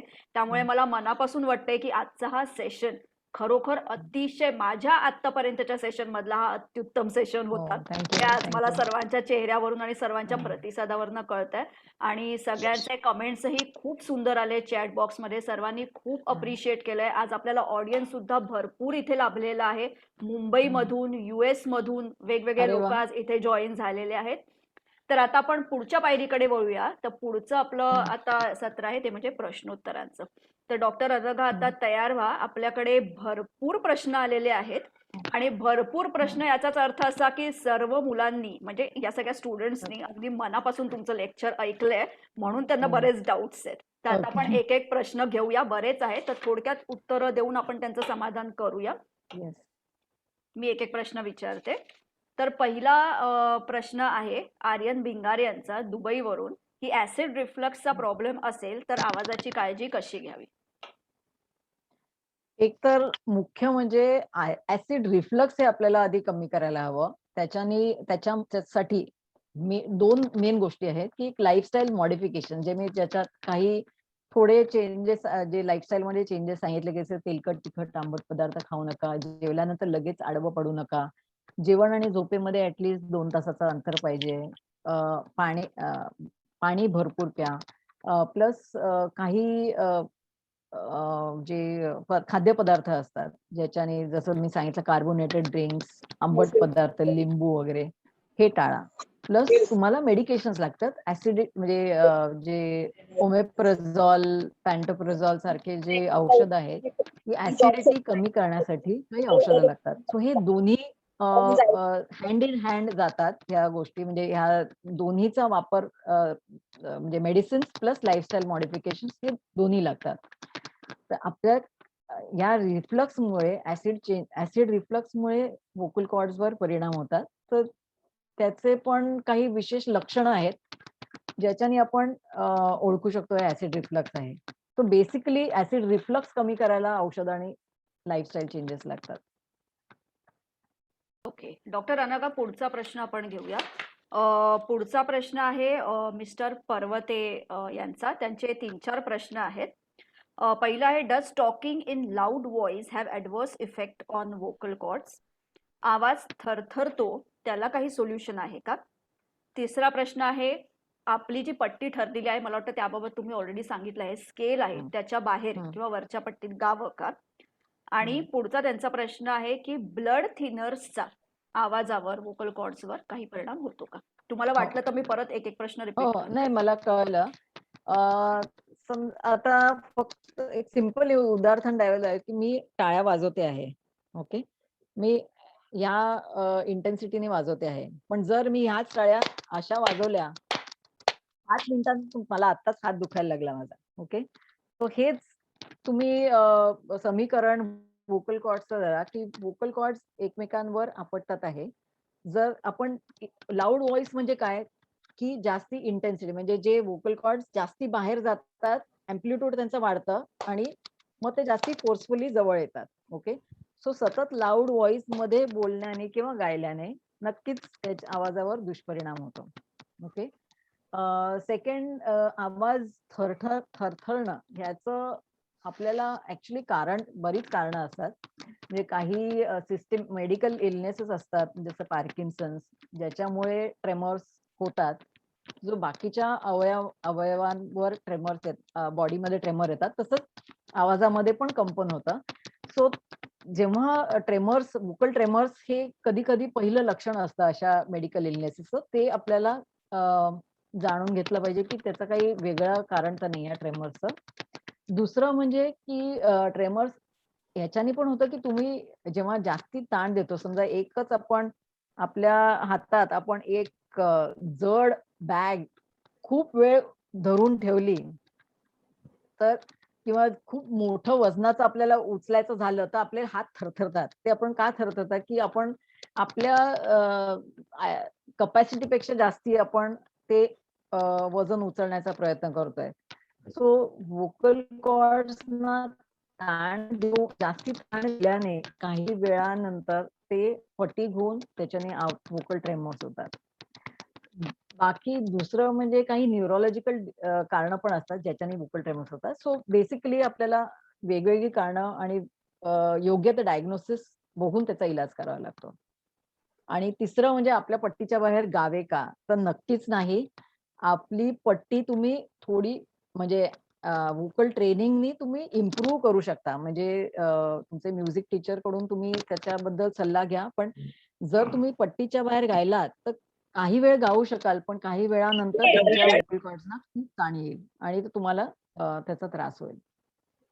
आणि ते प्लेझंट पण नाही वाटत. जर तुम्ही काळी 4 वर माझी पट्टी आहे आणि तुम्ही काळी 5 वर तुम्ही सतत गायलात, तर ते गाणं पण तुम्ही जेव्हा हायर पिचवर मध्ये जाल, तर ते ऐकणाऱ्याला पण प्लेझंट नाही वाटणार. कारण तुम्ही तो आवाज खूप ताण देऊन बोलताय. So then it is not pleasant. Okay. I hope I have answered your हो क्वेश्चन. हो. ब्लड पुढचा थिनर्स. एक मिनिट. Blood thinners. हो, blood blood thinners. Because you mentioned aspirin म्हणून हो हो हो. तर आता ऑफकोर्स ऍस्पिरिन हे हार्टसाठी म्हणजे हार्टच्या ब्लड वेसलसाठी इम्पॉर्टंट आहे. सो इट्स व्होकल कॉर्ड्सवर दुष्परिणाम होईल म्हणून ते बंद आपल्याला करता नाही येणार. पण ऍटलिस्ट जे रेग्युलरली घेत नाही आहेत आणि ज्यांना काही ऍस्पिरिन किंवा जे पेन किलर्स आहेत ते घेण्याची गरज येते, तेव्हा जेव्हा काही कारणास्तव, ते ऍटलिस्ट त्यांनी तरी टाळायला पाहिजे जस्ट बिफोर सिंगिंग. कारण जेव्हा आपण गातो किंवा काही आपला प्रोग्राम असेल, आपल्या व्होकल कॉर्डचा स्ट्रेन होतो. त्या स्ट्रेननी आपले जे कॅपिलरीज आहेत, छोट्या रक्तवाहिन्या आहेत, त्या फ्रॅजाईल, म्हणजे खूप जर फ्रॅजाईल असतील किंवा त्या फोफावतात, म्हणजे रप्चर होऊन व्होकल हिमरेज होऊ शकतं. तो अशा वेळेला at least before your performance, if you are not on a regular aspirin medication, don't मुद्दामून घेऊ नका ते अशी औषधं. ओके. ओके. डॉक्टर अनका, पुढचा प्रश्न आहे उदय पत्की यांनी विचारलेला आहे. Does cough affect vocal cord आणि what is muffling of voice? Okay. Yes, cough is like again, imagine मी जेव्हा तुम्हाला वोकल कॉर्ड दाखवले ते इमॅजिन कॉफ म्हणजे भयंकर जे आपलं जे प्रेशर आहे ते पण भरपूर असतं, प्लस आपण एक जोरात ते वोकल कॉर्ड आपटतो आणि ते आपलं जे कॉफ किंवा हे एक्सपेल करायचा प्रयत्न करतो. सो ड्युरिंग कॉफिंग आपल्या वोकल कॉर्डवर मॅक्झिमम फोर्स आणि प्रेशर वापरलं जातं, एवढं हे आहे. सो सतत खोकल्याने म्हणजे जर एक म्हणजे कसं आहे ना, की खोकला हा लॅरिंजायटिसमुळे पण खोकला होऊ शकतो, म्हणजे घशाच्या इरिटेशनमुळे खोकला येतो. पण दुसरं म्हणजे it can be a secondary effect असतो, म्हणजे खोकला काही छातीच्या कारणामुळे खोकला असेल आणि त्या सतत खोकल्याने वोकल कॉर्ड्सवर परिणाम होऊ शकतो, सेकंडरी इफेक्ट पण होऊ शकतो. So it can be either the cause or it can be effect, दोन्ही होऊ शकतं. Okay. Muffling of voice? Muffling म्हणजे एक जनरली मफलिंग कसं आपण म्हणतो, तर आर्टिक्युलेशन मध्ये प्रॉब्लेम असेल तर मफल होतं. So that is related to articulation. म्हणजे तुम्ही असं मम्बल्ड जर बोलणार तर if that is what you mean by muffling then madam, doctor तुमचीच एक याला स्लाइड होती ज्याच्यामध्ये हा हिट टर्म आली होती, मफलिंग ऑफ व्हॉइस, म्हणून तिथे मला तो ही शंका आली. हा या नाही, ते मफलिंग म्हणजे जर आवाजामध्ये तुमचं एक व्हाईट नॉईज म्हणजे होर्सनेस किंवा एक वोकल कॉर्ड्सवर सूज येऊन तो जो आवाज येतो तो मफल्ड व्हॉइस असतो, तो त्याला मफलिंग होतं. म्हणजे हायपोथायरॉइडिझम मध्ये किंवा वोकल कॉर्ड इडिमा असेल त्याच्याने मफल्ड व्हॉइस येतो, जाड व्हॉइस. ओके. पुढचा प्रश्न Thank you. सोमनाथ केसकर यांचा आहे. What is the remedy if nasal area is blocked and what to do to avoid nasal voice? अच्छा, ओके. तर नेझल व्हॉइस आणि नेझल ब्लॉक म्हणजे नेझल व्हॉइस कधी येतो, की जेव्हा नाकाची वाट मोकळी असते, आणि हायपर नेझल व्हॉइस म्हणजे जर हिमेश रेशमिया गात असेल तर ते तो आवाज जो असतो तो हायपर नेझल व्हॉइस असतो. हा, ओके. पण जर तुमचं नाक ब्लॉक असेल, पूर्ण सर्दी झाली असेल, तुम्हाला खूप पूर्ण नाक चोकअप असेल, तर तो आवाज वेगळा असतो, तो एक हायपोनेझल व्हॉइस म्हणतात. तो नाकातला आवाज वेगळा आणि सर्दी झालेला आवाज वेगळा. ओके. तो सर्दी होण्याची कारण किंवा जर पॉलिप्स असतील नाकामध्ये, मसे ॲलर्जीचे मसे वगैरे वाढलेले असतील, तो त्याचा इलाज त्याच्यासाठी केला पाहिजे. ओके. पुढचा आणि प्रश्न आहे. हायपर नेझल व्हॉइसचे जर जास्ती हायपर नेझल असेल, म्हणजे असा तुम्ही आवाज असा हवा नाकातून न जाणता न काढता सुटत असेल, तर त्याच्यासाठी तुम्हाला आपली जी पडजीभ आहे, पॅलेट आहे, ते बळकट करण्यासाठी एक्सरसाइजेस करावे लागतील. लाईक फुगे म्हणजे ब्लोईंग ऑफ कॅन्डल्स और ब्लोईंग ऑफ बलून्स, त्याच्याने आपलं पॅलेट आहे ते कणखर होतं जास्त. पुढचा प्रश्न वर्षा गंद्रे यांचा आहे की एखाद्या स्ट्रॉंग वासाने कधी कधी आवाजात बदल होतो आणि नीट गाता येत नाही, तेव्हा नक्की आपल्या व्हॉइस बॉक्स मध्ये काही चेंजेस होतात का? ऍक्च्युली स्ट्रॉंग वास त्याच्याने ना ते इरिटंट होतात, ते आपल्या घशाला. त्याचे बेसिकली वास म्हणजे काय आहे, काही पार्टिकल्स असतात, ते एरोसोलाइज झाले, ते पार्टिकल्स त्या घशामध्ये आणि वोकल कॉर्ड हवेतून जातात आपल्या घशाला आणि ते इरिटंट आहे, त्याच्याने खोकला येतो, इरिटेशन होतं. सो नक्कीच स्ट्रॉंग वास किंवा काही इरिटंट, स्मोक, जे फॉग हे आहे, त्याच्याने घशावर परिणाम होतो. आर्या बोल. पुढचा प्रश्न आहे आर्या पितृभक्त यांचा की what problems do celebrities have and what do you suggest them? Okay. Problems बऱ्याच वेळेला असे काय असतात की एकतर परफॉर्मन्स आहे आणि आवाज बसलेला असतो, किंवा व्हॉइस ब्रेक्स होतात. म्हणजे सिंगर्सचे वेगळे असतात प्रॉब्लेम्स, जे थिएटर आर्टिस्ट असतात त्यांचे वेगळे असतात, काही जर्नलिस्ट किंवा लॉयर्स असतात त्यांचे पण काही वेगळे प्रॉब्लेम्स असतात. सो ह्या प्रॉब्लेम्सचं म्हणजे एक असं जनरलाइज उत्तर देणं जरा कठीण आहे. सो मेनली सिंगर्सचे प्रॉब्लेम असतात की पिच ब्रेक होतात किंवा वरच्या पट्टीत गाता येत नाही किंवा मला आता सर्दी आणि किंवा खोकला झाला आहे आणि माझा परफॉर्मन्स आहे. So these are the main problems which they come with. नमस्कार डॉक्टर अनघा मॅडम. एक मिनिट डॉक्टर एक मिनिट मला पहिलं लिस्ट मधले कम्प्लीट करू देत, मग आपण पुढचे प्रश्न घेऊया, कारण बरेच प्रश्न आहेत. चालेल. तर पुढचा प्रश्न आहे शिल्पा यांचा. Are there any studies to show if hormone replacement in menopausal woman help preserve or improve their voice? नाही कळलं नाही मला काय. Are there any studies to show if hormone replacement in menopausal woman help to improve their voice or preserve their voice? Hormone रिप्लेसमेंटशी संबंधित हा प्रश्न आहे. हो. ऍक्च्युली बरेच जे थिएटर किंवा व्हॉइस आर्टिस्ट आहेत ते हॉर्मोन रिप्लेसमेंट थेरपी वापरतात, पण हे स्वतःहून न घेता हे आपल्या जे गायनेकोलॉजिस्ट आहेत जे किंवा एंडोक्रिनॉलॉजिस्ट आहेत त्यांच्या कन्सल्टेशन नंतरच हे घ्यायला हवे. पुढचा प्रश्न आहे शिवयोगी येड्रावकर यांचा. Does our voice get affected by snoring? Is there any precaution to avoid damage due to this snoring? Actually काय आहे ना, हा जो स्नोरिंगचा आवाज आहे ना हा वोकल कॉर्ड्स मधून नाही येत. हा जो येतो तो पडजीभ आपली टाळू म्हणजे जे टाळू आहे पडजीभ आहे ती फ्लटर होते, मागच्या घशाच्या मागच्या बाजूला लागून ती फ्लटर होते तेव्हा येतो, किंवा जीभ आहे ही मागच्या बाजूला पडून त्या तिथे जे फ्लटरिंग होतं त्याच्याने हा आवाज होतो. सो ऍक्च्युली स्नोरिंगचा आवाज म्हणजे हे वोकल कॉर्ड्स मधून न येता वरच्या जे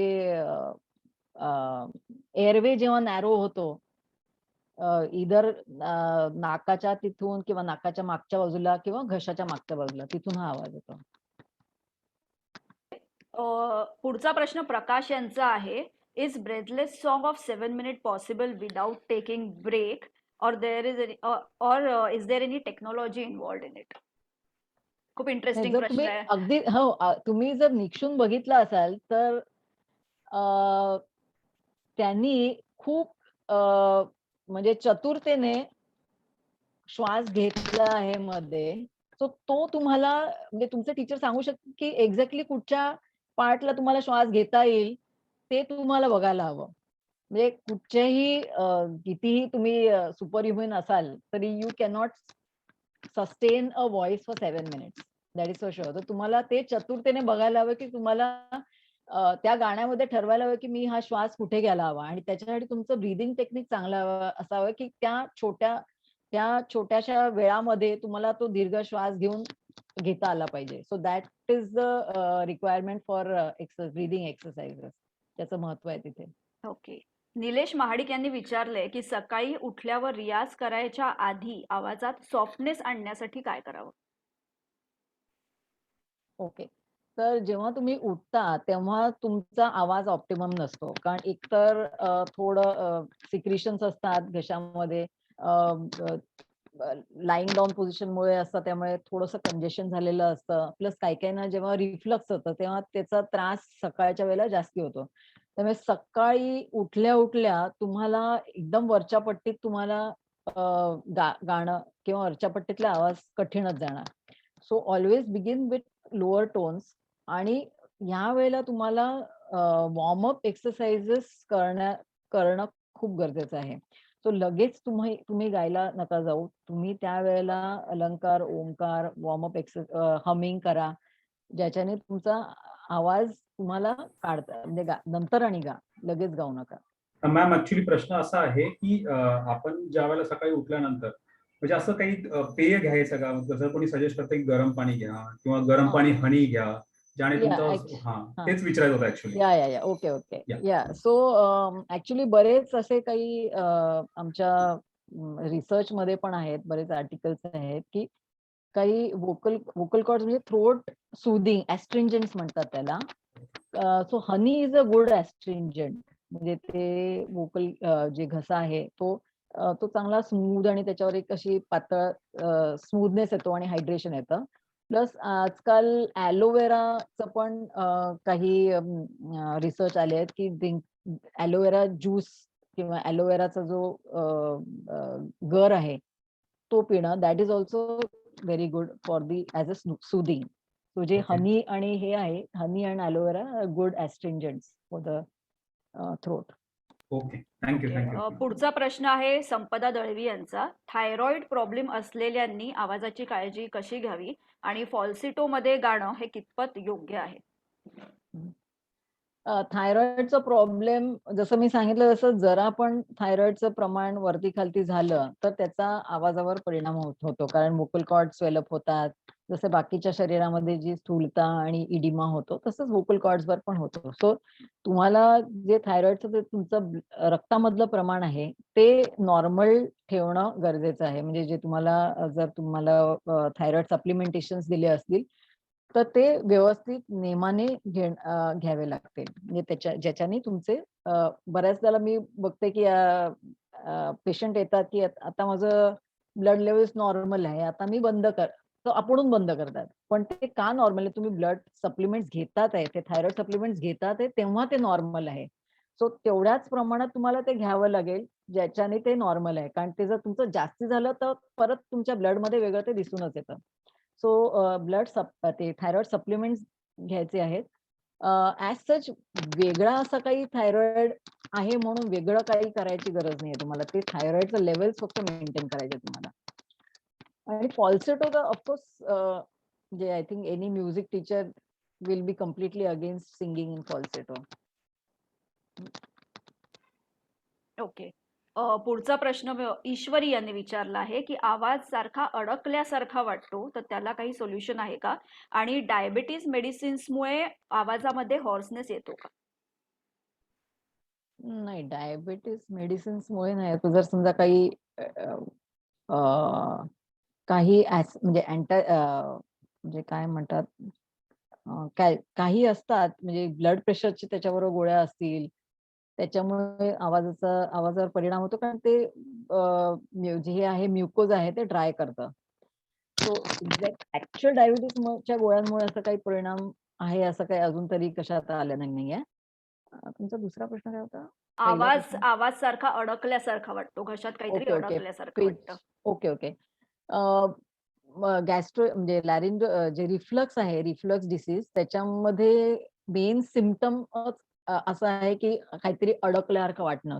सतत असं करण्याची इच्छा होणं, हे बऱ्याच वेळेला त्या रिफ्लक्सच्या मुळेच होतं. म्हणजे ऍक्च्युअली काही अडकलेलं नसतं पण ते फील होतं की आहे म्हणून. ते रिफ्लक्स मध्ये बऱ्याच जणांना होतं. ओके. आपला पुढचा प्रश्न आहे पराग म्हात्रे यांनी विचारलंय की लहान मुलांनी गाण्याची प्रॅक्टिस कशी करावी? ओके.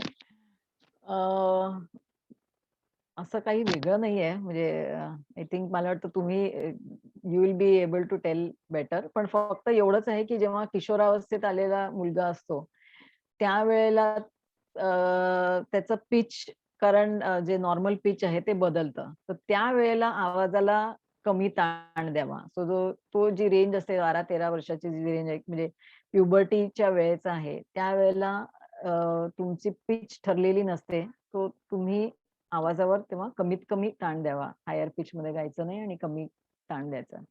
बाकी असं काही वेगळं नाही. श्वसन क्रियेवर जास्ती लक्ष दिलं पाहिजे, कारण ते ब्रीदिंग टेक्निक्स बरोबर लहान मुलांमध्ये बरोबर होत नाही आणि त्याच्यामुळे व्होकल नोड्यूल्स जास्ती आढळून येतात. ओके. पुढचा प्रश्न आहे जितेंद्र लाडे यांचा की कोविड नंतर आवाजावर काही परिणाम होतो का? आवाज चेंज होतो का? आणि जर असेल तर त्याच्यावर काय उपाय करावा? कोविड नंतर बऱ्याच जणांना एक तर सुरुवातच लॅरिंजायटिसने होते. सो त्याच्यामुळे लॅरिंजायटिसमुळे खोकला होतो आणि ते आवाजावर तेव्हा परिणाम होतो. सो आम्ही एक स्टडी केली होती सायन हॉस्पिटलला की किती टक्के जणांमध्ये हे व्होकल कॉर्डचे आवाजाचे चेंजेस होतात आणि त्याच्यावरून आपण ठरवू शकतो का की पेशंटला कोविड झालाय का. तर मेजॉरिटी ऑफ द पेशंट अगदी म्हणजे कोविडचे ऍक्च्युअल ताप आणि हे सगळे येण्यापूर्वी घसा खवखवणे आणि लॅरिंजायटिस हे मेजॉरिटी पेशंट्स मध्ये बघितलं गेलंय. त्याच्याने नक्कीच आवाजावर परिणाम होतो आणि त्यावेळेला तुम्हाला मग आवाज जसं कुठच्याही लॅरिंजायटिस किंवा घशाच्या इन्फेक्शन मध्ये आवाजाला आराम दिला पाहिजे. त्यावेळेला गाणं किंवा जोरात ओरडणं हे अवॉइड केलं पाहिजे. प्लस जेव्हा चेस्ट म्हणजे छातीमध्ये चेंजेस होतात कोविडमुळे, त्याच्यानी खोकला होतो आणि त्याच्यानी सेकंडरी इफेक्ट घशावर येतात, व्होकल कॉर्ड्सवर येतात. So basically treatment of Covid is the main thing. आणि त्याच्या बऱ्याच जणांनंतर तो जो इफेक्ट आहे खोकल्याचा जो हे आहे तो बरेच काळ टिकतो. म्हणजे जरी इन्फेक्शन गेल्यानंतर पण बरेच काळ तो खोकला राहतो. तर खोकल्याची औषधं आणि ट्रीटमेंट घेणं गरजेचं आहे त्यावेळेला. ओके, आपला पुढचा प्रश्न आहे महावीर हजारे यांनी विचारलंय की हे कितपत खरं आहे की रेग्युलर सिंगिंगमुळे तुमचा स्ट्रेस, बीपी आणि डायबिटीस कमी होण्यास मदत होते? It is very effective. Singing is extremely effective. म्हणजे ह्याच्यामध्ये पण रिसर्च केलेला आहे की तुमची ओव्हरऑल वेलबिईंग, तुमचं ओव्हरऑल हॅपीनेस, तुमचं स्ट्रेस लेवल्स, इवन जे हार्ट डिसीजचे पेशंट आहे त्यांच्यासाठी पण म्हणजे ब्लड प्रेशर कमी होतं, हार्टचे प्रॉब्लेम्स असणाऱ्यांमध्ये फायदा होतो. तो सिंगिंगचे भरपूर प्लस व्यवस्थित झोप होते, जे एक्सरसाइज टॉलरन्स वाढतो. सो सिंगिंगचे भरपूर फायदे आहेत. सो ज्यांना गाता येत नाही त्यांनी पण सिंगिंग करावं असं माझं मत आहे.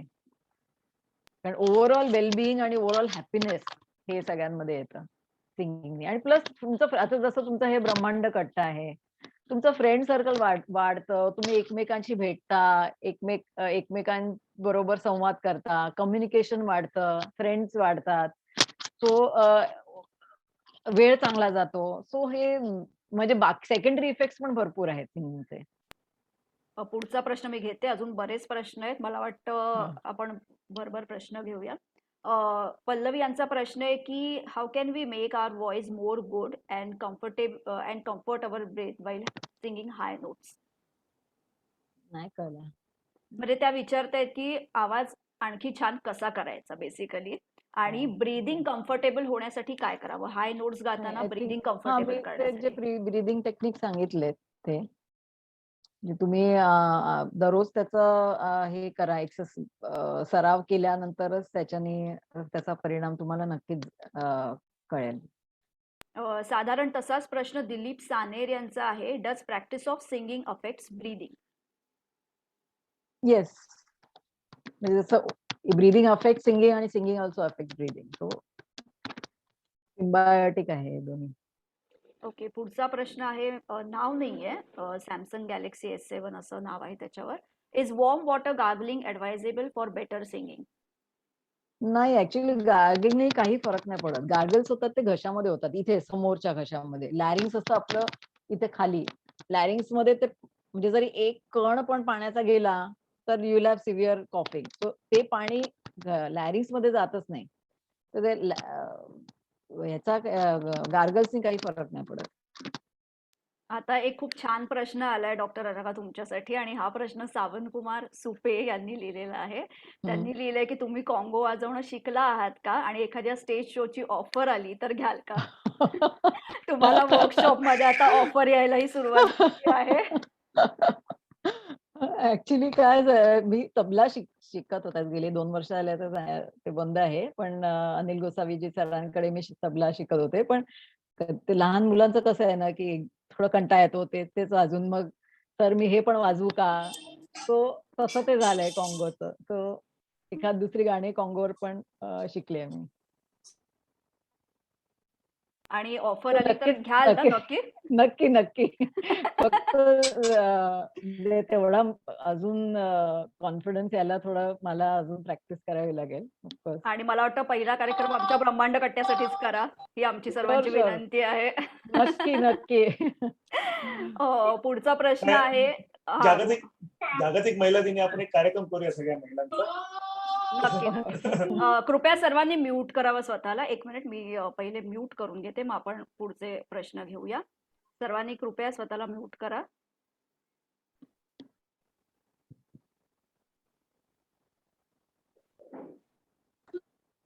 सचिन नागावेकर तुमचा हा झालं, म्यूट झालं. आता आपण पुढचा प्रश्न घेऊया. हॅलो. हा, एक मिनिट, म्यूट करा, कृपया स्वतःला म्यूट करा. मी पुढचा प्रश्न घेते आता. परत मला वाटतं पर्वते सरांचा त्याच प्रकारचा एक प्रश्न आहे. Is it advisable to drink hot water? नाही, म्हणजे काही असा वेगळा असा काही परिणाम नाहीये. ऑफकोर्स पाणी तरी काय हरकत नाही. Water is good for voice, drinking water. फक्त काय खूप पाणी, गरम गरम पाणी प्यायल्याने बऱ्याच जण, आता हे कोविड मध्ये मी बघते बरेच जण खूप गरम पाणी पित राहिल्याने घशावर ऍक्च्युली ऑलमोस्ट लाईक बर्न्स झाले होते काही घशामध्ये. सो नॉर्मल पाणी प्या, ते भरपूर प्या. That itself is effective for your voice. Okay, पुढचा सतीश जोशी यांचा प्रश्न आहे की काही स्पेशल एक्सरसाइज किंवा मसाज आहे का टू रिड्यूस एजिंग इफेक्ट, आणि त्यांना काय म्हणतात? ओके, नाही, व्होकल स्ट्रेंथनिंग एक्सरसाइजेस असतात which is good for voice. म्हणजे जे स्नायू, आपण जसं आपले हे बायसेप्स आहे, ते बायसेप्स स्ट्रॉंग करण्याकरता काही एक्सरसाइजेस असतात. तसेच व्होकल कॉर्ड्सना पण मसल्स लागतात ते जवळ आणि बाजूला व्हायला. ते व्होकल स्ट्रेंथनिंग एक्सरसाइजेस असतात. ते म्हणजे जर पर्सनल चॅटवर मी किंवा मेसेजवर मी सांगू शकेन त्यांना. आणि मसाज हे not to reduce the ageing. Massage हे व्होकल स्ट्रेन कमी करण्यासाठी लॅरिंजियल मसाज वापरला जातो. की हे जे आपण फक्त काही जणांचं असतं ना, की व्होकल कॉर्ड्सचे मसल्स फक्त वापरत नाही, एक्स्ट्रा मसल्स वापरले जातात आणि त्या बाहेरचे मसल्स जे ऍक्च्युली वापरायचे नसतात. सो ते मसल्स वापरल्याने हा घशाला ताण येतो आणि त्याच्यासाठी मसाज असतो. मग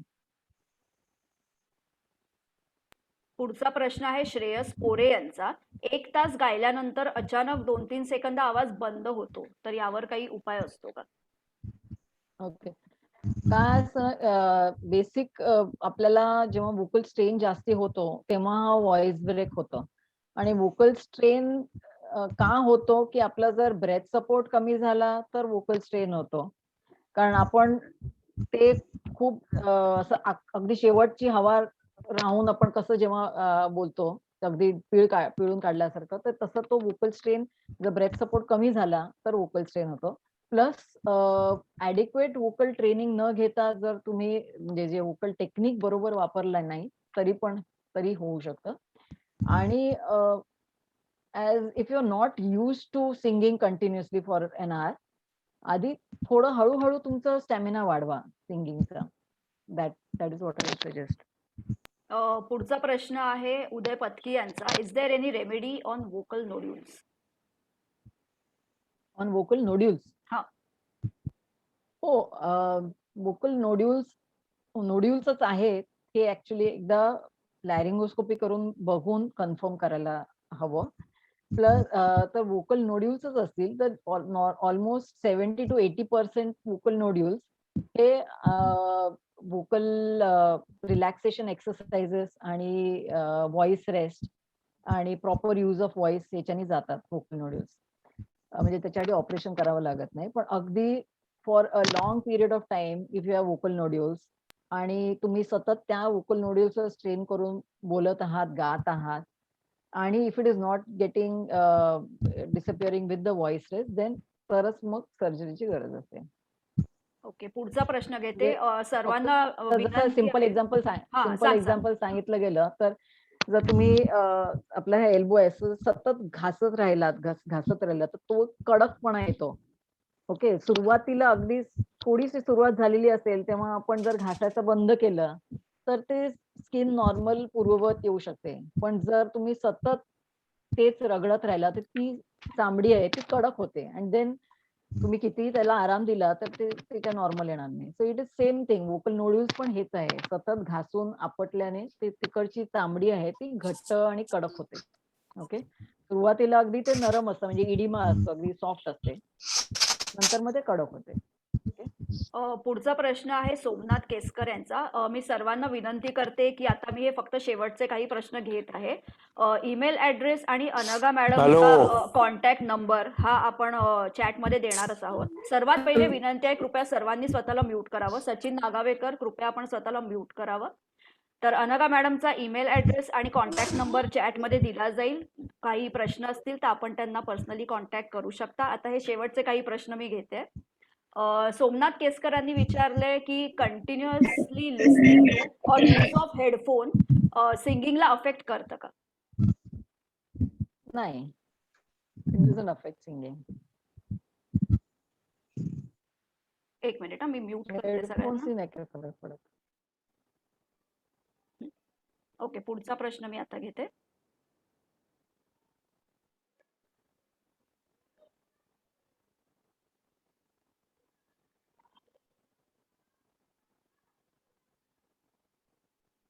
एक मिनिट हा.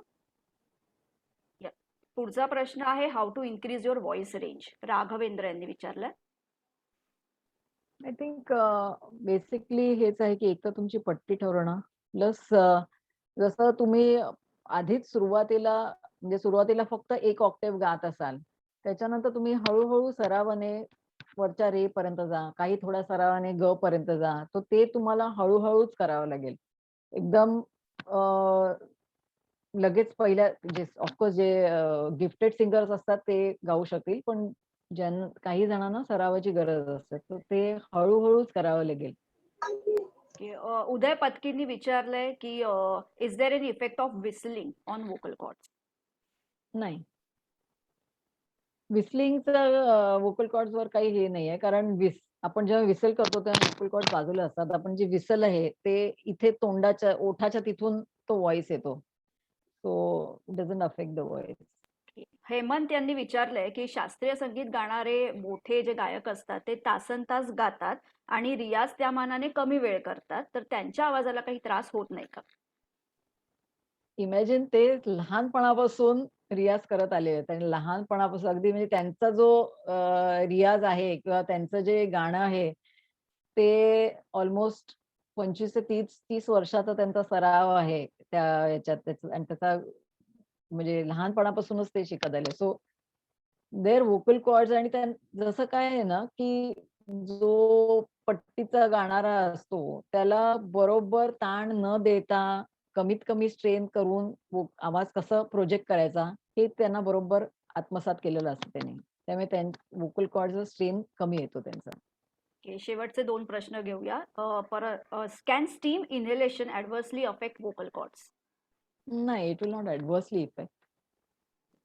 स्टीम हे बेसिकली म्हणजे ह्युमिडिफाईड एअर आहे, सो स्टीम इज गुड. फक्त अगदी जे काही जण एकदम एका ते स्टीमरच्या पूर्ण झोत घशामध्ये घेतात आणि त्याच्यामध्ये भरपूर ते हे घालतात, म्हणजे काही विक्स किंवा अशासारखे काही खूप इरिटंट पदार्थ घालतात, त्याच्यामुळे वोकल कॉर्ड्स म्हणजे थोडं इरिटेशन होऊ शकतं, पण otherwise steam will not adversely effect. Soothing steam घ्यावी, it will be good. Thank you doctor Anagha. या प्रश्नांबरोबरच खूप अप्रिसिएशनच्या कमेंट्स पण आपल्या चॅट बॉक्समध्ये आलेल्या आहेत. मी त्या मेन्शन करून ठेवलेल्या आहेत, फोटोज घेतलेले आहेत. मी नक्कीच आपल्याला पाठवीन. आणि मी तुम्हाला एक विनंती करेन की कृपया चॅट बॉक्समध्ये आपण आपला कॉन्टॅक्ट नंबर आणि ईमेल आयडी टाईप करावा, म्हणजे इतर काही प्रश्न जर असतील आपल्या सर्व सदस्यांना तर ते तुम्हाला कॉन्टॅक्ट नक्कीच करू शकतात. आणि मी परत एकदा इथे आपले खूप मनापासून धन्यवाद करते की आजचा सेशन खरंच खूप सुंदर झाला आणि मला खात्री आहे की सगळ्यांना खूप छान माहिती आज इथे मिळाली. आणि आपला जो संगीत प्रवास आहे, या संगीत प्रवासामध्ये प्रत्येक जण या माहितीचा, या सायंटिफिक नॉलेजचा अतिशय योग्य उपयोग करून घेतील आणि याचा आम्हाला खरोखर खूप खूप उपयोग होईल आमच्या संगीतामध्ये. तर आता मी ब्रह्मांड कट्ट्याचे संस्थापक राजेश जाधव यांना विनंती करते की त्यांनी आभार प्रदर्शन इथे करावं आणि कार्यक्रमाचा समारोप करावा. Thank you madam. 1 मिनिट, एकच फायनल प्रश्न आहे. अच्छा, एक शेवटचा प्रश्न आपण घेऊया. विचारा. हा, विचारा. सातारा डिस्ट्रिक्ट मधून बोलतीये. माझी आई 56 वर्षाची आहे. जरा बोललं किंवा जरा थोडस रडणं की थोडी घशाला ओढ लागते, जास्त बोलावं असं वाटत नाही, त्यासाठी काय एक्झरसाइज आहे का? डॉक्टर तारळकर, फलटणवरून. ऍक्च्युली काय ना, बघितल्याशिवाय जरा सांगणं कठीण आहे. सो वोकल कॉर्ड्स एक्झॅक्टली बरं. कसे आहेत, काय प्रॉब्लेम आहे का ते बघावं लागेल. आपण डॉक्टर बरं, अनघा बरं, चालेल. यांचा Thank कॉन्टॅक्ट नंबर देतच आहोत. तर आपल्याला काही प्रश्न असतील किंवा काही रेमेडीज हव्या असतील तर आपण डॉक्टर अनघांना नक्कीच कॉन्टॅक्ट करू शकता. त्या नक्कीच आपल्याला मदत करतील. तर मी आता राजेश सरांना विनंती करते की त्यांनी आभार प्रदर्शन पार पाडावं आणि कार्यक्रमाचा समारोप करावा. राजेश सर. धन्यवाद अनघाजी, आपण त्या वेळात वेळ काढून डॉक्टर म्हटलं का वेळ नसतो, परंतु आमच्या विनंतीला मान देऊन तुम्ही आज त्या सेक्शन मध्ये आलात.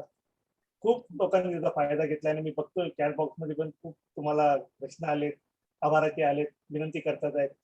तर काही समस्या यानंतर देखील ब्रह्मांड कट्ट्याच्या वतीने तुम्हाला येतील तर त्या सॉल्व्ह करण्याचा प्रयत्न करा अशी मी तुम्हाला विनंती करेन. कारण ENT बोललं का बऱ्याचशा समस्या असतात लोकांच्या, आणि आता करावकीमुळे बराच संगीताचा पेव या पसरला आहे. त्यामुळे प्रत्येकाला वाटतं की मी चांगला गायक होईल किंवा होणार आहे, ह्या दृष्टिकोनातून ते आपल्याला प्रश्न विचारतील.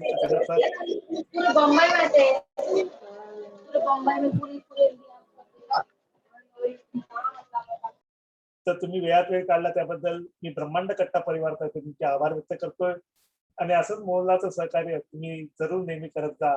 आणि जेव्हा आता सावंतकुमार सोपे यांनी सांगितलं का तुम्ही चांगला कोंबो वाजवता, कोंबो मीही वाजवतो, एक कार्यक्रमाची संधी मिळाली तर नक्की आपण हा कार्यक्रम ब्रह्मांड कट्ट्यावर करूया. कारण जागतिक महिला दिन येतोय आणि या महिलांना उत्स्फूर्तपणे हे व्यासपीठ खुलं करून देणे हे आमचं कर्तव्य आहे. तर एक कार्यक्रम आपण जागतिक महिला दिनी तुमच्या सर्व महिलांचा आपण इथे करूया अशी मी तुम्हाला ग्वाही देतो.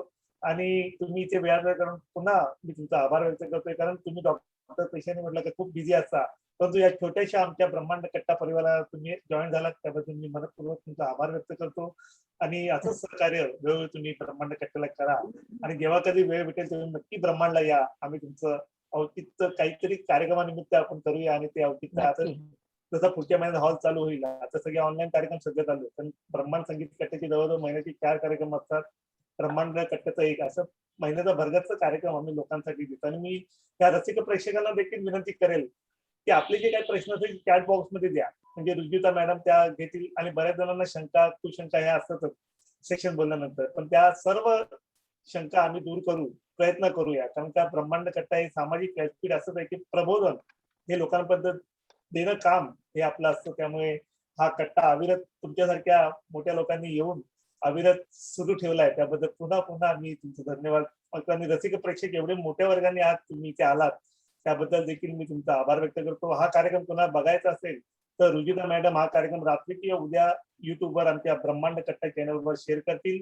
तर तेव्हा सर्वांनी आवर्जून आपल्या मित्रमंडळींना हा कार्यक्रम शेअर करा. कारण इम्पॉर्टंट एवढं आहे कार्यक्रमाचं की तुम्ही बाहेर गेलात तर याचे पैसे मोजायला लागतात, पण आज ब्रह्मांड कट्ट्यावर आपल्या अनघा मॅडमनी इतकं चांगलं लेक्चर दिलं की प्रत्येकाला त्याचा फायदा होणार आहे असं मला वाटतंय. तर तुम्ही इथे आलात आणि ह्या आमच्या ब्रह्मांड कट्टा चॅनलला जरूर रसिक प्रेक्षकांनी सबस्क्राईब करा, म्हणजे तुम्हाला चांगले चांगले कार्यक्रम यापुढे बघायला मिळतील.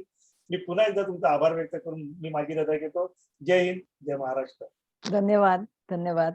मला पण खूप छान वाटलं तुमच्याशी संवाद करायला, माझे इन्फॉर्मेशन शेअर करायला. आणि जरूर मी मदत करू शकेन. जे सगळ्यांना जे काही डाऊट्स असतील ते जरूर तुम्ही कळवा मला. थँक्यू. मी परत एकदा डॉक्टर अनघा जोशी आणि इथे उपस्थित सर्व मान्यवरांचं मनापासून अभिनंदन करते आणि मनापासून धन्यवाद करते. आणि इथे जे सर्व सदस्य आज मोठ्या प्रमाणावर उपस्थित राहिले त्या सर्वांनाही खूप खूप मनापासून धन्यवाद. असेच छान छान सेशन्स घेऊन आपण पुढे येतच राहू. ब्रह्मांड कट्ट्याच्या चॅनलवर आपण हे सर्व काही व्हिडिओ अपलोड करतो, त्यामुळे सर्वांनी ब्रह्मांड कट्ट्याचं चॅनल आहे ते सबस्क्राईब करा, शेअर करा. तर इथे मी आता आपल्या सर्वांची रजा घेते. आपण हा कार्यक्रम कोण म्हणणार? रुजुता, हा तेच म्हणणार होतं. Very good host we have with अस.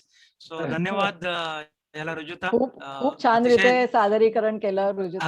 अगदी बरोबर. आणि मेन म्हणजे सर्वांचे प्रश्न त्याने अटेंड केलेले आहेत, कोणी मिस नाही झालेला. त्यामुळे कोणाला उद्या असं वाटलं की माझा प्रश्न नाही घेतला गेला, असं नाही झालं. So this is handling knack which she has done it very beautifully. Thanks to एकदम एकदम छान, खूपच छान. नेहमीच करते, नेहमीच खूप रुजुता खूप फार धन्यवाद. सुंदर मॅनेज करते. बघा, माझे धन्यवाद करायला सगळेजण आहेत, त्यामुळे असं स्पेशल काही करावं लागत नाही. आज सांगतो काहीतरी, माझ्या एका जुन्या मित्राची भेट झाली या निमित्ताने आज. अरे अरे वा. क्या बात. 30 वर्षांनी भेट झाली माझी. जोरात एकदा टाळ्या वाजवा सगळ्यांनी तिच्यासाठी. चला. Thank you very much. खूप खूप धन्यवाद परत एकदा सर्वांचे. तर असेच छान छान सेशन्स घेऊन आपण येत राहू. आपण सर्वजण आम्हाला जॉईन करत राहा. हा कट्टा असाच फुलत राहील, आपला परिवार हा असाच वाढत राहील. धन्यवाद. Thank you. Thank you. Thank you. Bye bye. Good night. Bye bye. Bye bye. Good night. Thanks Rajita. Thank you. Thank you Rajeshji. Bye. Thank you. अच्छा, गुड नाईट.